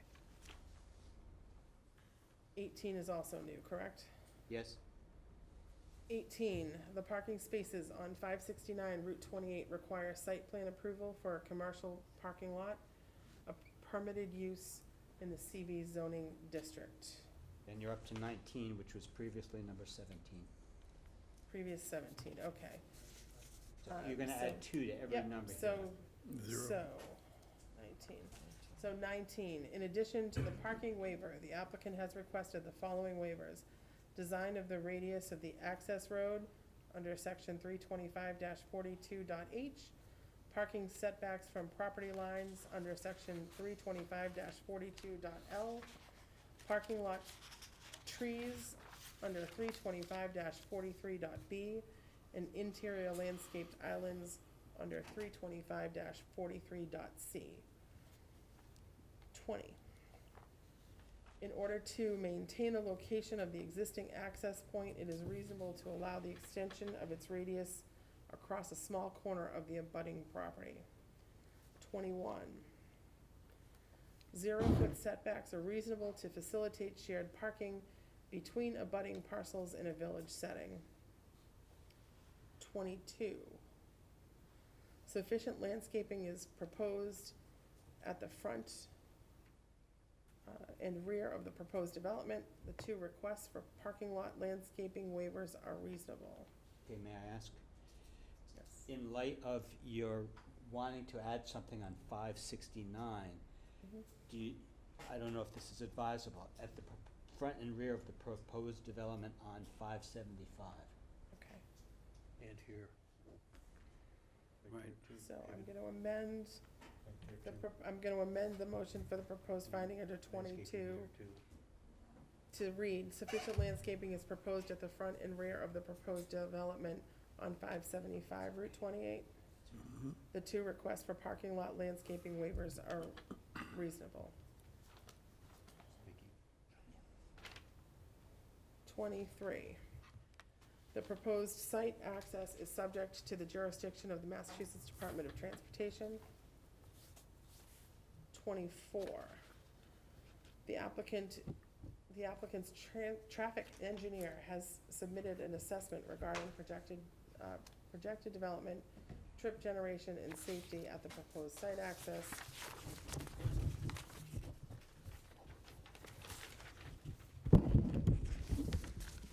25, the Harwich Police Department has submitted speed study findings similar to those of the applicant. 26, the Harwich Board of Health has submitted a certificate of compliance dated June 27th, 2022 for the proposed development. The applicant subsequently submitted revisions to the layout of the office in 3 of the 5 residential units to comply with the requirements of the certificate of compliance. 27, the Harwich Fire Department, Conservation Department, and Department of Public Works have replied that they have no concerns with this project.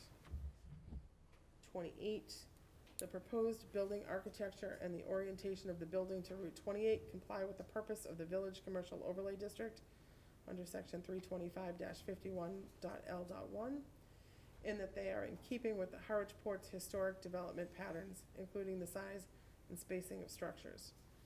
29. In addition to landscaping provided elsewhere on the property, the applicant has proposed 9 20 to 30-foot high spruce trees at the rear of the parking lot.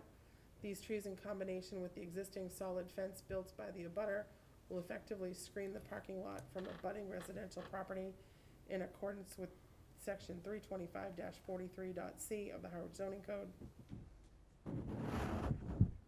30. The applicant has stated that the lighting plan L1.1 conforms with the outdoor lighting section of the Harwich zoning code, Article 21. 31. Any proposed signage will require additional permits and shall meet the requirements of the Harwich zoning code. 32. With recommended conditions of approval, the proposal satisfies the requirements for approval of this requested special permits. The use as developed will not adversely affect the neighborhood, is an appropriate location for such a use, structure, or condition, will not create any nuisance or serious hazard to vehicles or pedestrians, and adequate and appropriate facilities will be provided for the proper operation of the proposed use. 33, with recommended conditions of approval, the proposal satisfies the requirements for approval of the applicant's waiver requests. 34, the planning board has determined that a crosswalk in the area of 575 Route 28 would be an asset to the area and in the best interests of the town. And I think that hits all the findings. Did I miss one? I think the other issues were conditions, I think, I think the other think- things are conditions. yeah, I think we're good. Any observations? We have a motion, do we have a second? Second. We have a motion and a second from Mr. Stoltz. Any comments?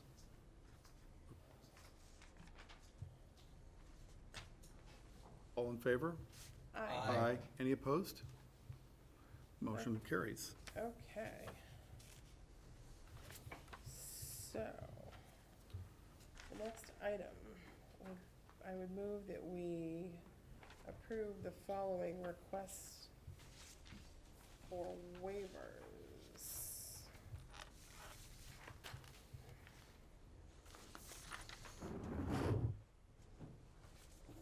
One, the number of parking spaces reduced from 74 to 56 pursuant to section 325-39.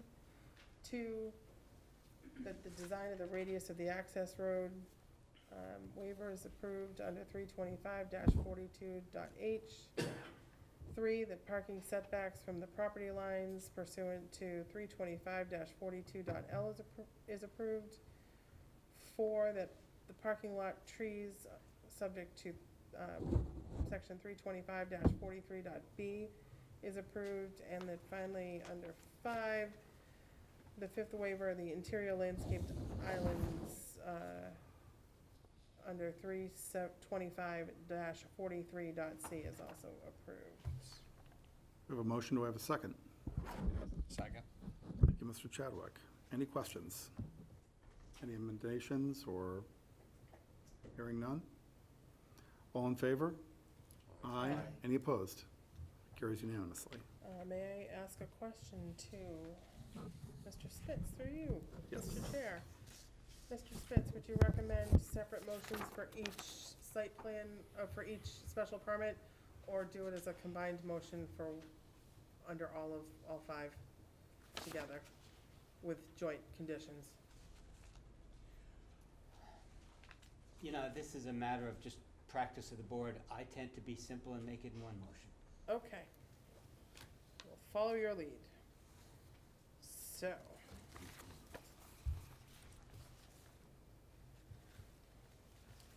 I move that the planning board adopt the following special permits with conditions of approval as set forth herein. A site plan review special permit for commercial and other uses on 575 Route 28, a commercial parking lot on 569 Route 28, in a revised parking area on 571 Route 28. The planning board further approve a site plan, special permit for Village Commercial Overlay District pursuant to 325-51.l. Development special permit under 325-51.m. A special permit for structures with greater than 7,500 square feet of gross floor area or requiring more than 20 new parking spaces pursuant to 325-9. And a special permit for fast food takeout restaurant pursuant to 325-14.0, all subject to the following conditions of approval. Just one, the applicant shall provide a written agreement of the use of the parking areas on 569 and 571 Route 28. So I'm gonna say the applicant shall provide an executed written agreement in the form satisfactory to town council for the use of parking areas on 569 and 571 Route 28 to the board prior to the issuance of an occupancy permit for the development on 575 Route 28. 2, the applicant shall provide the following easements to the board prior to recording. The easements shall be recorded at the Barnstable County Registry of Deeds prior to the application for a building permit. A, easements for shared use of the parking spaces crossing the property line between 571 and 575 Route 28. B, easement for the construction of a curb radius across a portion of 571 Route 28. 3, the plans for this project shall be revised and provided to the board prior to endorsement to include the following. A, relabeling of the landscaping plan to show 9 black spruce trees, EC along the southern boundary of the parking lot. B, boundaries of required easements shown on the plan. The required number of copies of a combined plan set showing the latest revision for each sheet. And D, a revised landscaping plan for in front of the new parking lot to be constructed at 569 Route 28. 4, the proposed development shall be in accordance with the site plan referenced in the application materials above.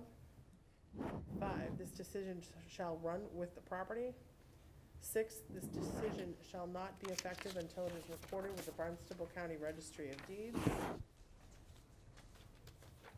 7, changes to the site and to the uses authorized under this decision may require further planning board review and a modification to this decision.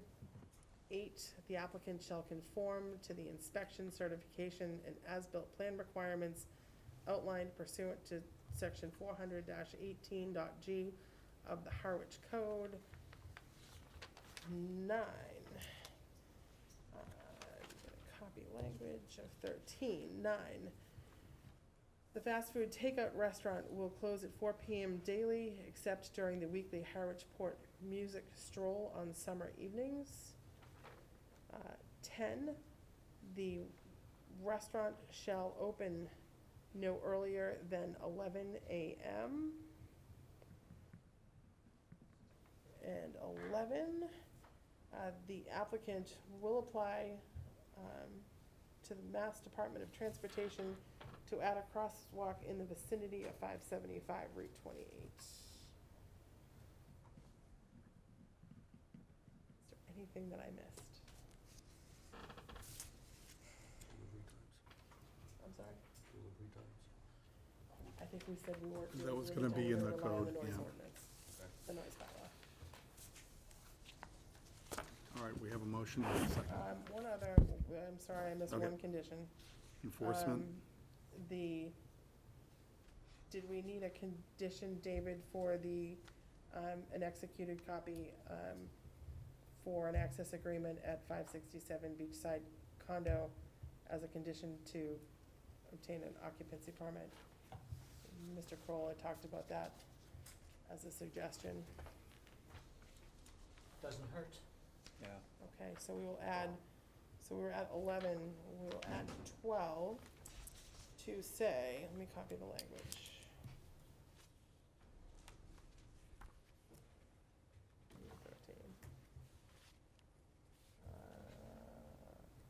Condition number 12. That,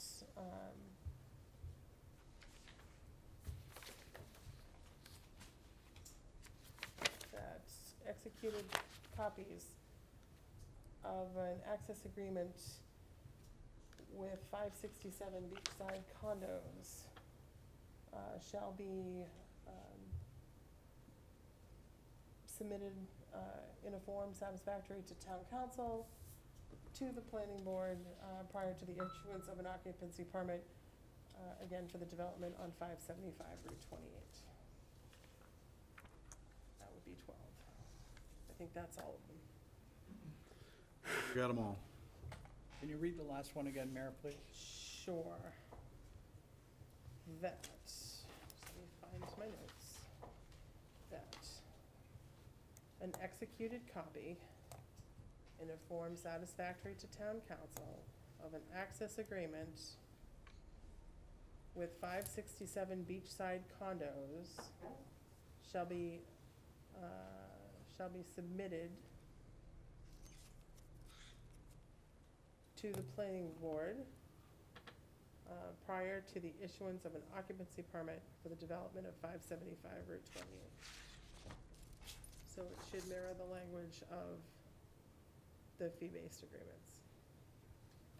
Do we need to include any of this, of similar type language for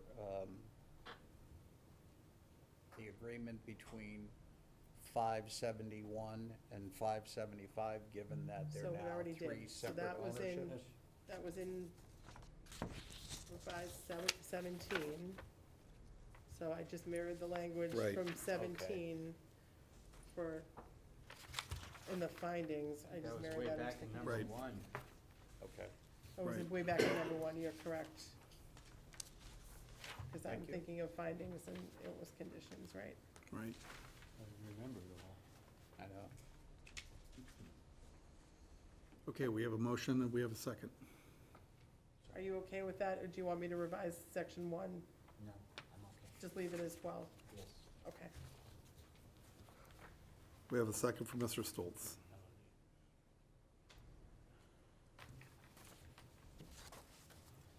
Any further comments? Let's call a vote. All in favor, please signify by saying aye. Aye. Any opposed? Unanimous. Thank you. Thank you. Thank you Thank for you. coming to the meeting, ladies and gentlemen. We now move on to 5 other pieces of business.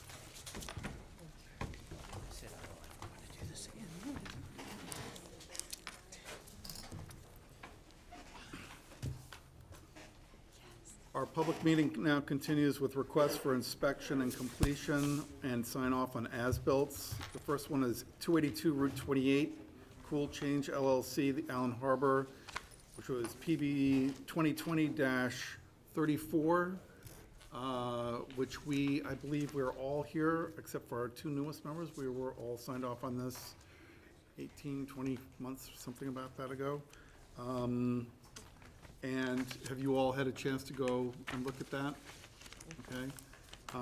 This was the driveway area for the metal shed structure on 28, right next to Villa Roma, or as we call it, Villa Aroma. Any comments on this? Yeah. Yeah, and the little divider at the entrance, there are some low voltage wiring and a conduit Yep. picking up. Yep, There's nothing in the documents provided here to say what that's for. correct. And the first time there's a 2-inch snow, people are gonna be driving all over this, won't last a week. Right. So I'm just wondering if there's anything we can or should do at this point. Well, and the other thing is that, to me, there seems to be a discrepancy between what they're recording as these no parking areas. I didn't see any no parking areas. Did anybody else, or did I somehow? Yeah, they can't put that on You can't have parking there. because But it it's says that gravel. there's supposed to be a no parking indicator. I don't see that they've marked it off as no parking. Did I, or did I not No, see it right? you're correct, I believe. So it My doesn't- reading of the narrative is somebody recommended to the owners that because the parking lot is not paved but gravel, that they can't stripe it. Right? And therefore, part of the striping was going to be, however they did it, diagonal, as you showed, those 2 Right. and Triangles, right? triangles, there would be no parking because they would be striped that way. But now there's no striping. Right, So I was gonna suggest, can they put a sign at, Right. where you would pull in and just say no parking on either side? They're using the sandwich board parking lot for the 2 spaces that are provided for the owner of this. right. They could use that for the no parking areas as well. Well, my thing is that, are we gonna sign off on something that doesn't, the reality doesn't match the plan? That's, am I right on that? I believe you're right. Once you sign off, Right, so like, I have a little difficulty with signing off on that. I don't think that they're conforming to their own plan. That's my only concern, unless I'm, seeing something that's not there. Well, I mean, I'm not seeing something that should be there, that's what I'm saying. When I just drove by, there was definitely parking happening in those areas. Right. Is the So, applicant here? I've got a problem signing off on this. That's personally, I don't know if anybody else shares that, but, Was the intention for that always to be a gravel driveway? Because that, I just don't recall that from the earlier. It doesn't say that it's to be paved on these drawings. I don't know what the original drawings showed. Where did I read right. that? I think, as I recall, the idea was that they were doing some, kind of a Harwich two-step with sharing the parking of their neighbor at the restaurant, which is now seems to be like a very common thing here. So, I mean, I understand that, but I think what, the idea is that they don't want to have people pulling in and around doing turnarounds on Route 28, in a pretty dense area with, basically with essentially 2 curb cuts. So, I don't know, I just have a difficulty, yeah, Dave. Well, I have another comment, but Please. I don't know, that's the important question. But back in the northwest corner, or northeast corner of the building, where the power comes down from the Right. overhead pole, there's a small trench there that was never refilled. It's not that there's a lot of traffic there, it's a tripping hazard, but Right. it's really something that should be finished and completed. Well, may I suggest then that we we request that the planning office contact by mail the owner and to reflect our concerns about A, compliance to their plan, and B, the safety issue noted by Mr. Harris? That would be great.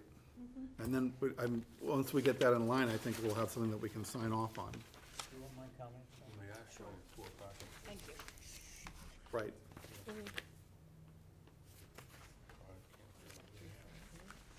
All right, so are we good with that? I mean, I think that's basically, it's a representation of reality that's not true. We gotta get that in line, otherwise it's gonna come back, I guarantee you. Because it's so obvious. Second item is 195 Queen Anne. 195 Queen Anne is, all right. 195 Queen Anne. This is the site landscape plan, the very handsomely colored new structure in the back. I'm sure you all saw it. So this is a sign-off issue for us. It looks as though our decision on 2021, it looks pretty straightforward. Yeah, Dave, did you have a? I don't know if there was a requirement on conditions that they not use the parking lot for storage or other equipment. Right. Because there's a boat trailer, a bunch of plastic pods, and 2 or 3 large pods. Right. That are blocking 2 or 3 of the parking spaces in the corner. It looked like Doesn't a look they have workspace. problem parking spaces. When I was there were maybe a half a dozen vehicles and, 60 or 70 parking spaces? Right. Well, and I think the rear building too is, what I saw was that there was a lot of loading and unloading going on, and multiple vehicles parked perpendicular to the parking spots. So, I mean, it's obviously a working place, so, I mean, I don't know if there's. Well, that's a management. Right, I think that's their internal issue, but it looks like they've complied to the conditions of approval. Yeah, I mean, the fence and everything else is all taken care of. at least it's back away from Right, Queen Anne Road, so it's not visible until you Right. drive in, but. Did we have any other comments? I mean, it looks like we have a piece of correspondence to John from June of this year, that minor deviations in the landscape island were not installed in the dumpster areas and rear do not have an enclosure. So, again, this is another case of,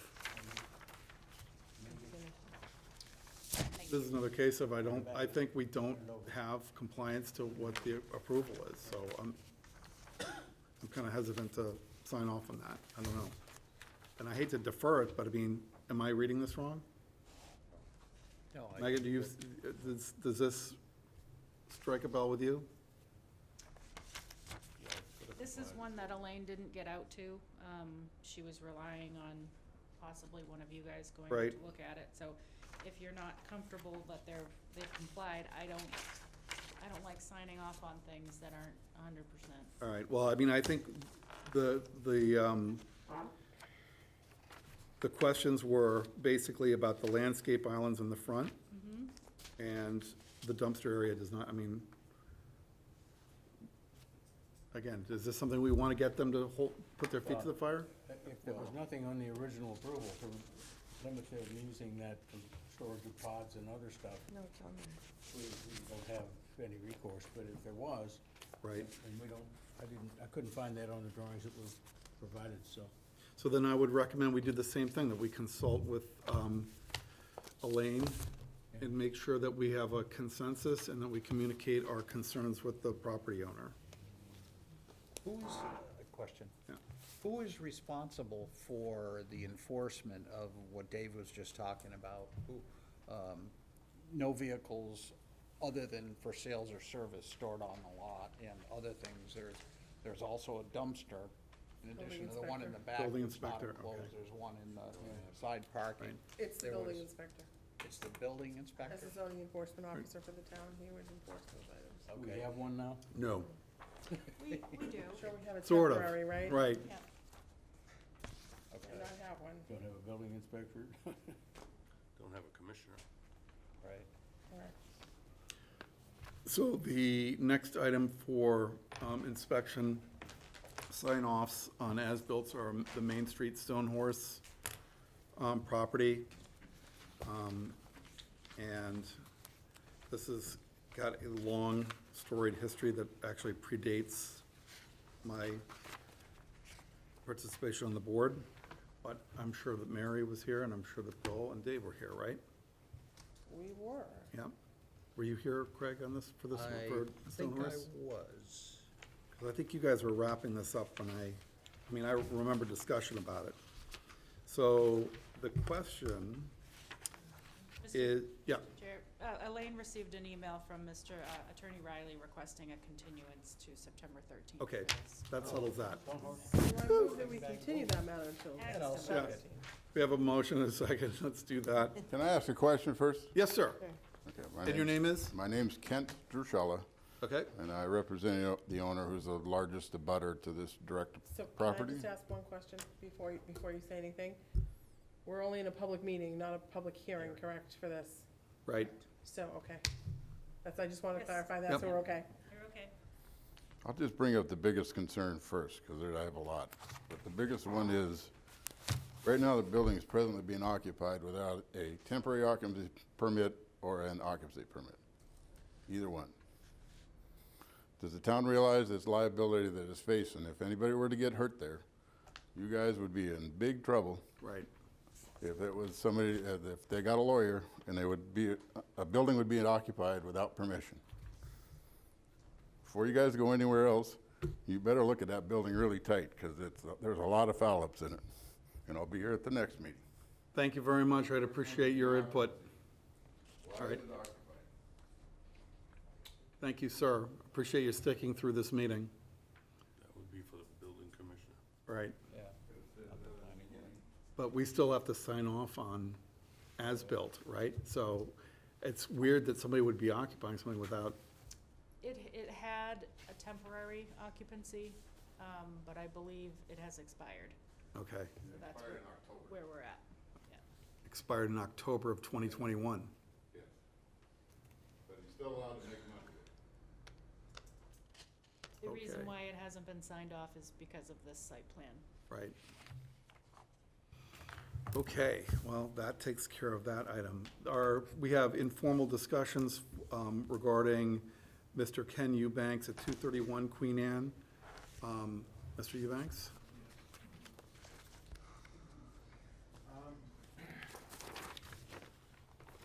I'm here because I'd like to put an overhead door in my metal building Right. on 231 Queen Anne Road. Correct, that's right. It's 12 by 14, 12 foot wide, 14 foot high, has 3 lights at the top and 3 lights in the center.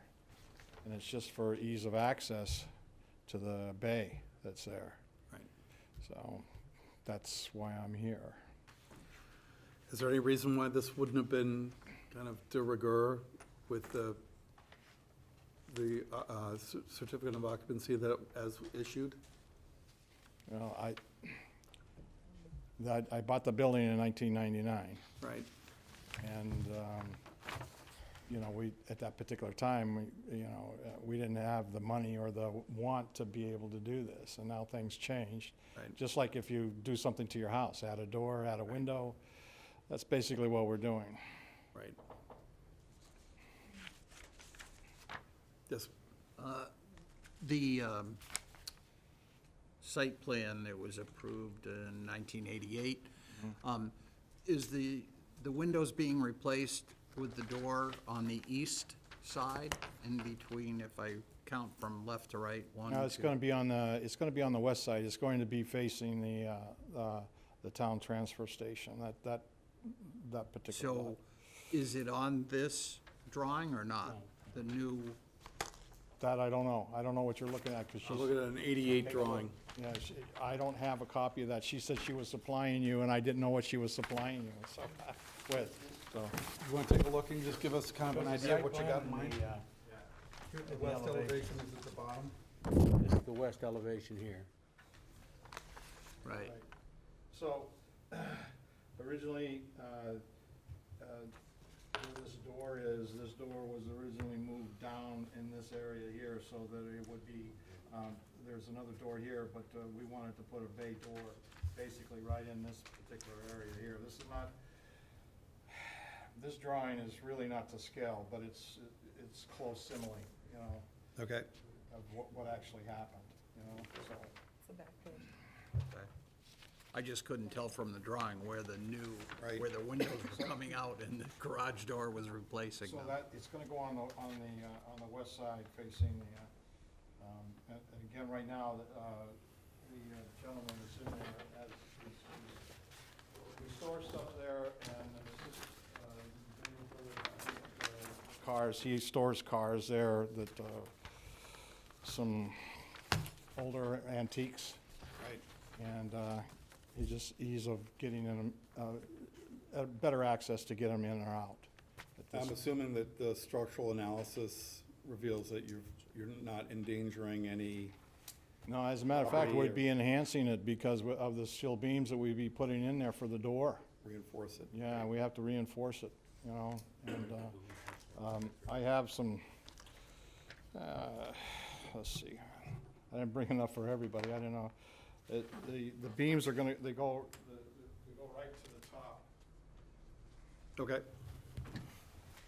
This is a steel It's just a frame quick building. drawing here, so this Yes. is steel beams secured to the floor. goes right- Anchored, yeah. Anchored and all tied in at the top parlor in there, and this is a copy of the actual door that would go in there.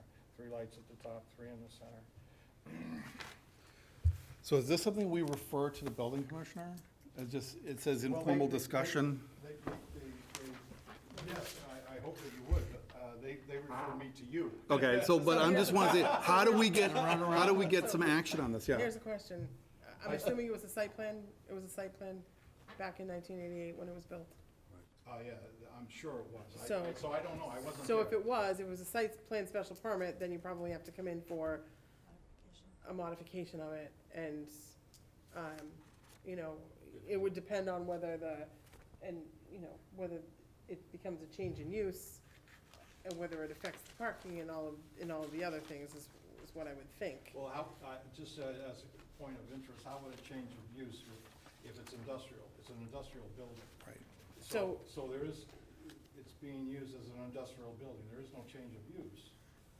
It was that way, I mean, the original owner had 85 to 100 people working there. We now have, you know, they come in, they get in their vehicles, they have 19 people on the premises that come in, and they get in their vehicles and they go someplace else.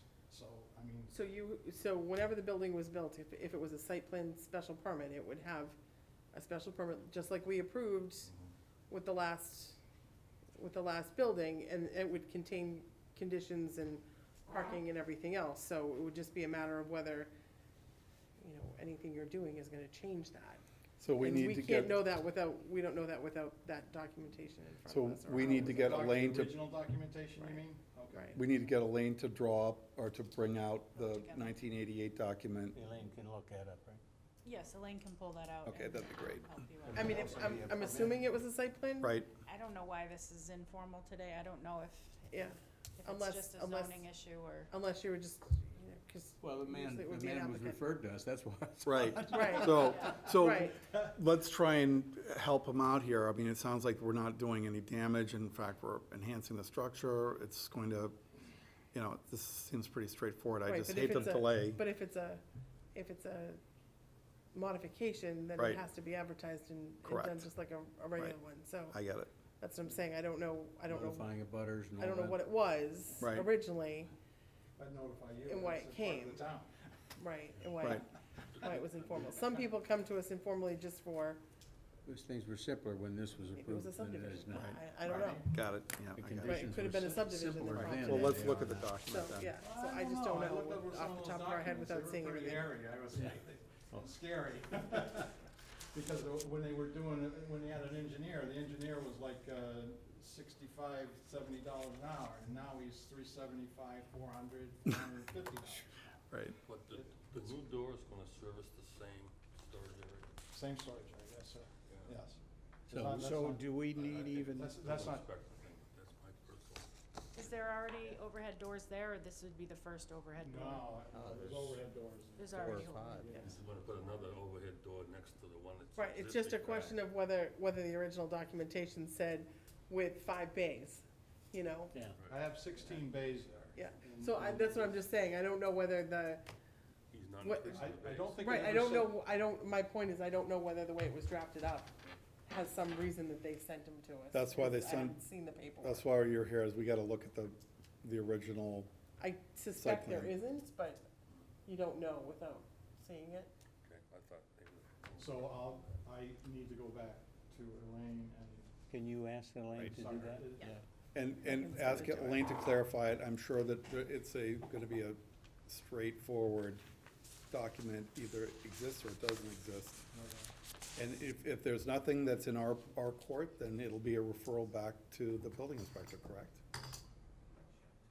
If there is no site plan, or there is no, yeah, condition. You So, should be able to tell from the original paperwork, right, Yeah, which I We don't just have. have to if there's something that would require us to take action on it. right, But otherwise, I wouldn't think so. right. Okay. Sorry, we're hopeful. No, we're all set. Thank you for your patience tonight, and this is a long time to get for I our, was almost gonna go to sleep. oh my gosh, I know. Hey, well. I almost put myself to Do sleep. you guys get paid for this? No. No. Well, God bless you, because that's a lot of work. Thank you, Mr. Eubanks. We'll take this, we want to help you out in here, this door. Okay, do I need to sign this? Yes, that'd be great. Okay. And thanks again. Thank you. Thank you. The next informal discussion is I believe, somewhat similar discussion, The overhead door night. overhead door night, and for 1421, which is basically, you all went out there and saw, it's, 400 East property, right? So, Mr. Singer, good evening. Good evening. Andrew Singer for the applicant. With me is Alan Kelly and Ralph Perellis from the property owner. This is a Harwich East Plaza, and you are correct. Elaine asked us to come tonight in the absence of a planner in the office all the time. First, we think we need a site plan review waiver Okay. And actually, the materials I gave you were kind of set up that way because what we're proposing doesn't change the relationship of the structure substantially or not, to the neighborhood or the site, which is the standard for a waiver. And so she asked that we come in and discuss it with you. Just, this is the, and you have all the plans. So it's the unit where Emerald Physicians was at that end. It's an allowed use. It's part of the shopping plaza, so that's not an issue. It's actually decreasing traffic going from a doctor's office to a paint store. What they would like to do is add that other person door on the north elevation, and on the east elevation, it looks like a panel now. It'll look like a panel afterward. It's going to be kind of camouflaged, but that will be where the loading is. It's on the same side as other loading in the plaza. It's where you would go around the corner if you were going to the backside on, Correct. If you came in from 39 and And then you went went around to around, 137. correct. If you came off 137, it'd be right there. And it shows on the plan. So all they're doing, they're restriping a couple parking spaces, moving some landscaping because you have to put the door in, but they're not losing anything. So it's staying the same. It's just, and there'll be inside work, obviously. So we were here, as I said, at her request. If you agree that this is something that can be looked at as a waiver, then I would just turn the narrative that I gave you plus the plans with the application form. And we'd submit that so it could be noticed, for a waiver. Any questions? We're right in the audience at this point, so we're happy to answer anything. Why do you need it? Elaine No, felt. why do you need the door? I mean, this Oh. is like paint corner here, Which door are you talking The about? person door or the loading door? the loading door. Because of the nature of the business, it's a paint store. They're But- gonna be receiving paint in palletized containers. So it'll be dropped down to the ground and brought into the store. We've taken great steps to try to reuse an existing opening that's there, and also design the door in a way that it can be painted to match the existing architecture. So when you're driving by, it'll look like what's there. Okay, so it's just because you're moving pallets of paint, Yes, is that correct? yes. And that's just a dangerous corner, that, It's a tight corner. I think that was one of the This is, concerns. this is not on the corner, this is inside by about, I'm gonna guess about, 1, 2, 3, 5 parking. So it's about 50 feet. 5 parking spaces. about There's a 50 lot of feet or so. maneuvering room there. Right, okay. yeah. And it's right, and it's actually, if you look at the building on that side, it's just to the right of where there is the loading for 400? the restaurant. For So it's 400. kind of, so if you know where that is, it's right in that same Right. area. Mary? so you're not doing, it is literally the same building, it's just putting a door in. Well, 2 doors, the person Right. door on the north side, Right. yeah, that's it. That's all you're doing. You're not That's it. changing the volume or the Footprint footprint of the or- building at all. No, not at So, all. yeah, I mean, I would think it's the same situation with a waiver of site plan, because it's, My only question is there any restriction in this zoning district for you installing overhead doors?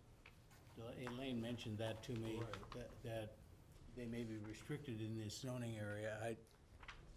Quite frankly, I think a decently designed overhead door would look better than what's there now. Exactly. So, No, that's true. and the other issue is, in the overlay district, we have a limited signage by square foot, and you have 2 large Sherwin-Williams paint signs.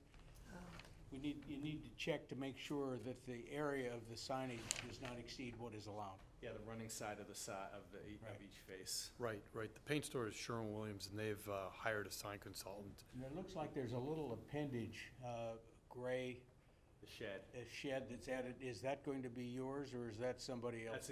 That's the water pump. That's the treatment facility Okay. for the Couldn't tell. Yeah, property. that exists. Shut. Yeah, that's been there since the very beginning. It's been All on right, the site that's plan fine. since we own the property. Yeah, so the signs will be looked at by the tenant sign Right, to company. comply. And our understanding is there's no issues with the door itself, other than the question of a site plan review waiver. Right. Mr. Chadwick? My question was answered about the shed. Excellent. Thank you. So informally, it sounds like we've got the right plan to go ahead, right? I think so, and Megan would just need somebody to confirm for us that, Right. I Yeah, don't that there think aren't any over- restrictions. Right. Sure. Right. there's no overhead door. issue. I can't imagine that there is, but I don't know of them, but Megan, if you have a question, give me a call, or, Okay. yeah, and then what I would do is plan on just putting, actually, I've already done the application, hoping that, it's the same application, you just check the different box. I So know would there's submit something about a underground storage tank. If you have an overhead door, you need to have a floor drain. But that's for cars. Well, this going in isn't, and yeah, out. this isn't a loading dock in the sense that trucks back up to it. And in fact, if you look at the plans, on the sidewalk, there'd be 2 bollards. This is just to wheel in Right. the pallet. So it's not, it's a loading door, but it's not a loading dock. So it's for hand trucks. It's not hand, Dock, yes, but you are putting in a concrete slab. Yes. yes, yeah, that is true. That's the only area that needs to be shown on the site plan, I think. Well, and Any it, reason that's you that, can't isn't do it? it, but I don't It know. it is on the plan, Mr. Harris. What we're doing is we're replacing existing asphalt with concrete, I that's understand. it. For, in like this, like one More parking durable. space width. You'll need a more durable surface there. That is correct. Yep. And that's labeled on the plan, so we'll note that as well. Will that have curb stops? Sorry? Will that have Curbs. curb stops in front of the doors? Well, all the parking spaces, I think, in that area do have them, except this won't have curb stops. Instead, we're gonna have bollards. Yeah. So that people could actually park there when the store is closed. But not go into the building. I have never been there when there was a need for more parking spaces on that side of the building. Right. That's true. And this parking demand is actually gonna be fairly much less than a doctor's office, so we're not anticipating, Right. you know, It parking. also complements most of the businesses, because most of the traffic to the paint store is early morning, Right. right? So it works perfectly with the existing tenants. Excellent. Well, thank you for the courtesy of a consultation here. Appreciate it. We appreciate the time, I'll talk to Megan and we'll get the application into you. Great. Thank you. Very good. Thank you. Get red door night. So we need to also do the final signatures on Turtle Run and Miskell Woods. So it looks like we've got the documents. Yeah, Mylars are there. Before we sign off on those, do we have any comments on the meeting minutes from, I guess it's the 28th? Or which is a while ago, it seems like, yeah. I did have, can't find I didn't see anything. it. Was there any? Oh, yeah. On page, this is the June 28th, page 6, almost to the bottom, just above new business. I moved and I also seconded. Uh-oh. That kind of. Wow, that's pretty powerful. I think Yeah, we're I gonna have know. to strip you of like one of those. Really? I think that's Such true. a control freak, I aren't you? know, really, huh? I don't remember it, I don't care. But I We'll don't check even, the tape. I don't even know if it's, I Good- guess it's a legal good document. catch. It's gotta be correct. I don't know. Good catch, wow. My last name's spelled wrong. I don't know if it matters, but. It definitely does matters. matter. It definitely It's matters. spelled wrong. It's Brutti, B-R-U-T-T-I. I was absent. How is that? Yeah, that's like, When you're absent, we're allowed to spell your name You're wrong. allowed to sell, yeah. how long has this been going on? I just noticed it. Okay, because That one? I think I put it in improperly, so it may have been a typo from, I did not see it previous. okay, well, is your name badge My, correct? my name badge is correct. okay, good. Well, One at all right, let's, can we vote to accept the, can we get a motion to accept the minutes as amended by Mr. Chadwick? So moved. Second? Second. We have a second, Mr. Harris. All in favor? Aye. Any opposed? Okay, good. And I don't think we have, Megan, unless there's anything from ZBA that sticks out.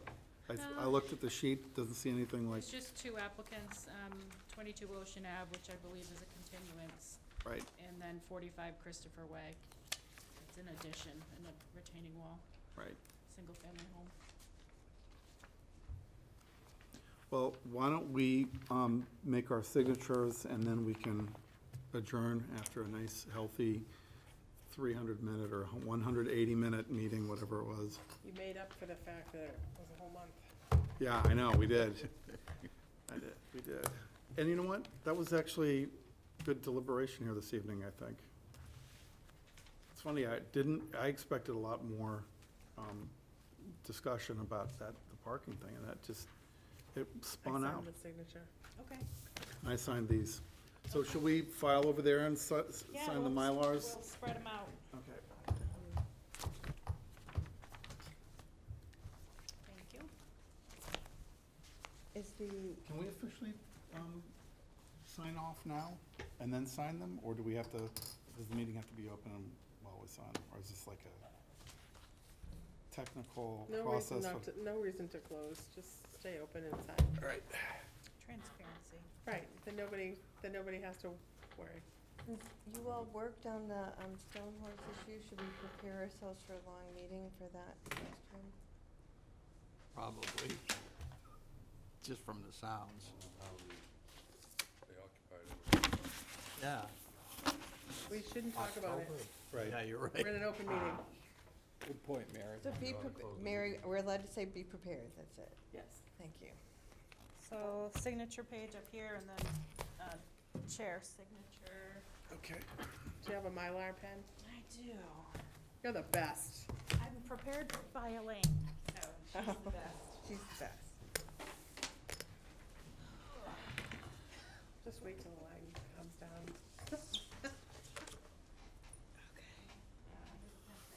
Thank you very much.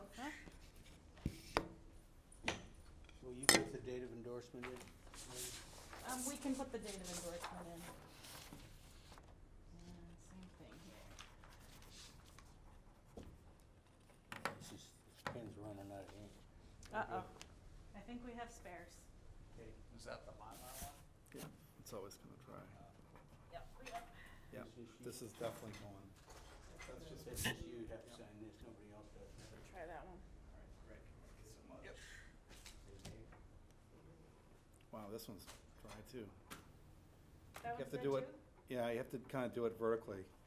Yeah, this is dry. Okay, I got one more to try. Breathe the charm, right? All right, and then I can go and do an office.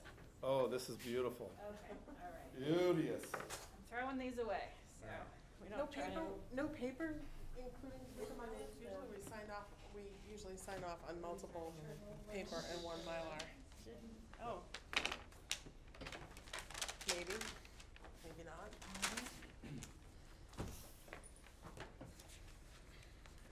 no, I would say no. I would say no. I would say that's a no.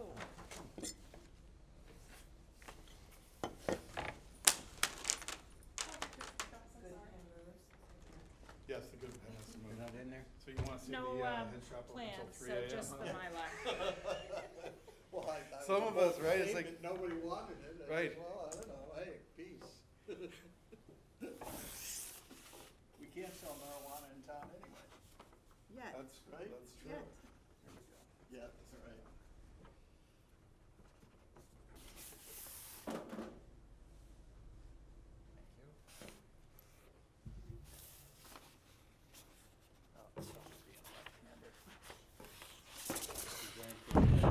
Yeah, exactly. All right. Straight.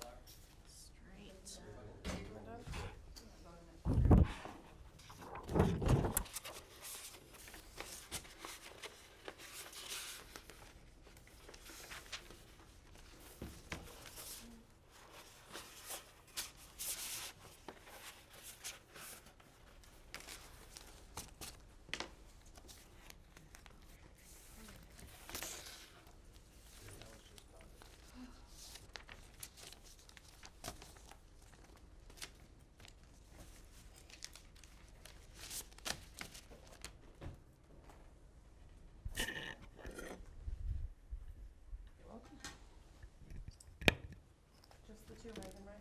Just the two. Fabulous. She had others, but they weren't ready.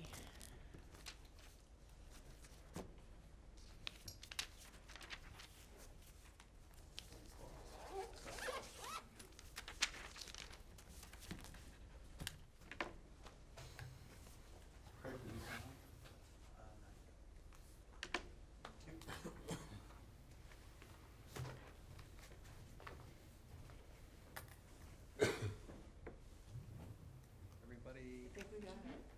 Got it? There was a second signature page, so. This one and that one, that was it, right? Got it. Okay. You recycle, right? Are we now? You recycle. Sure, you can leave them here and I'll put them in the box. Oh, is it back here? Yep. Oh, All right. Can I entertain a motion to adjourn? Thank you. So moved. Second? All in favor? Aye. Thank you all. Thank you all for coming out.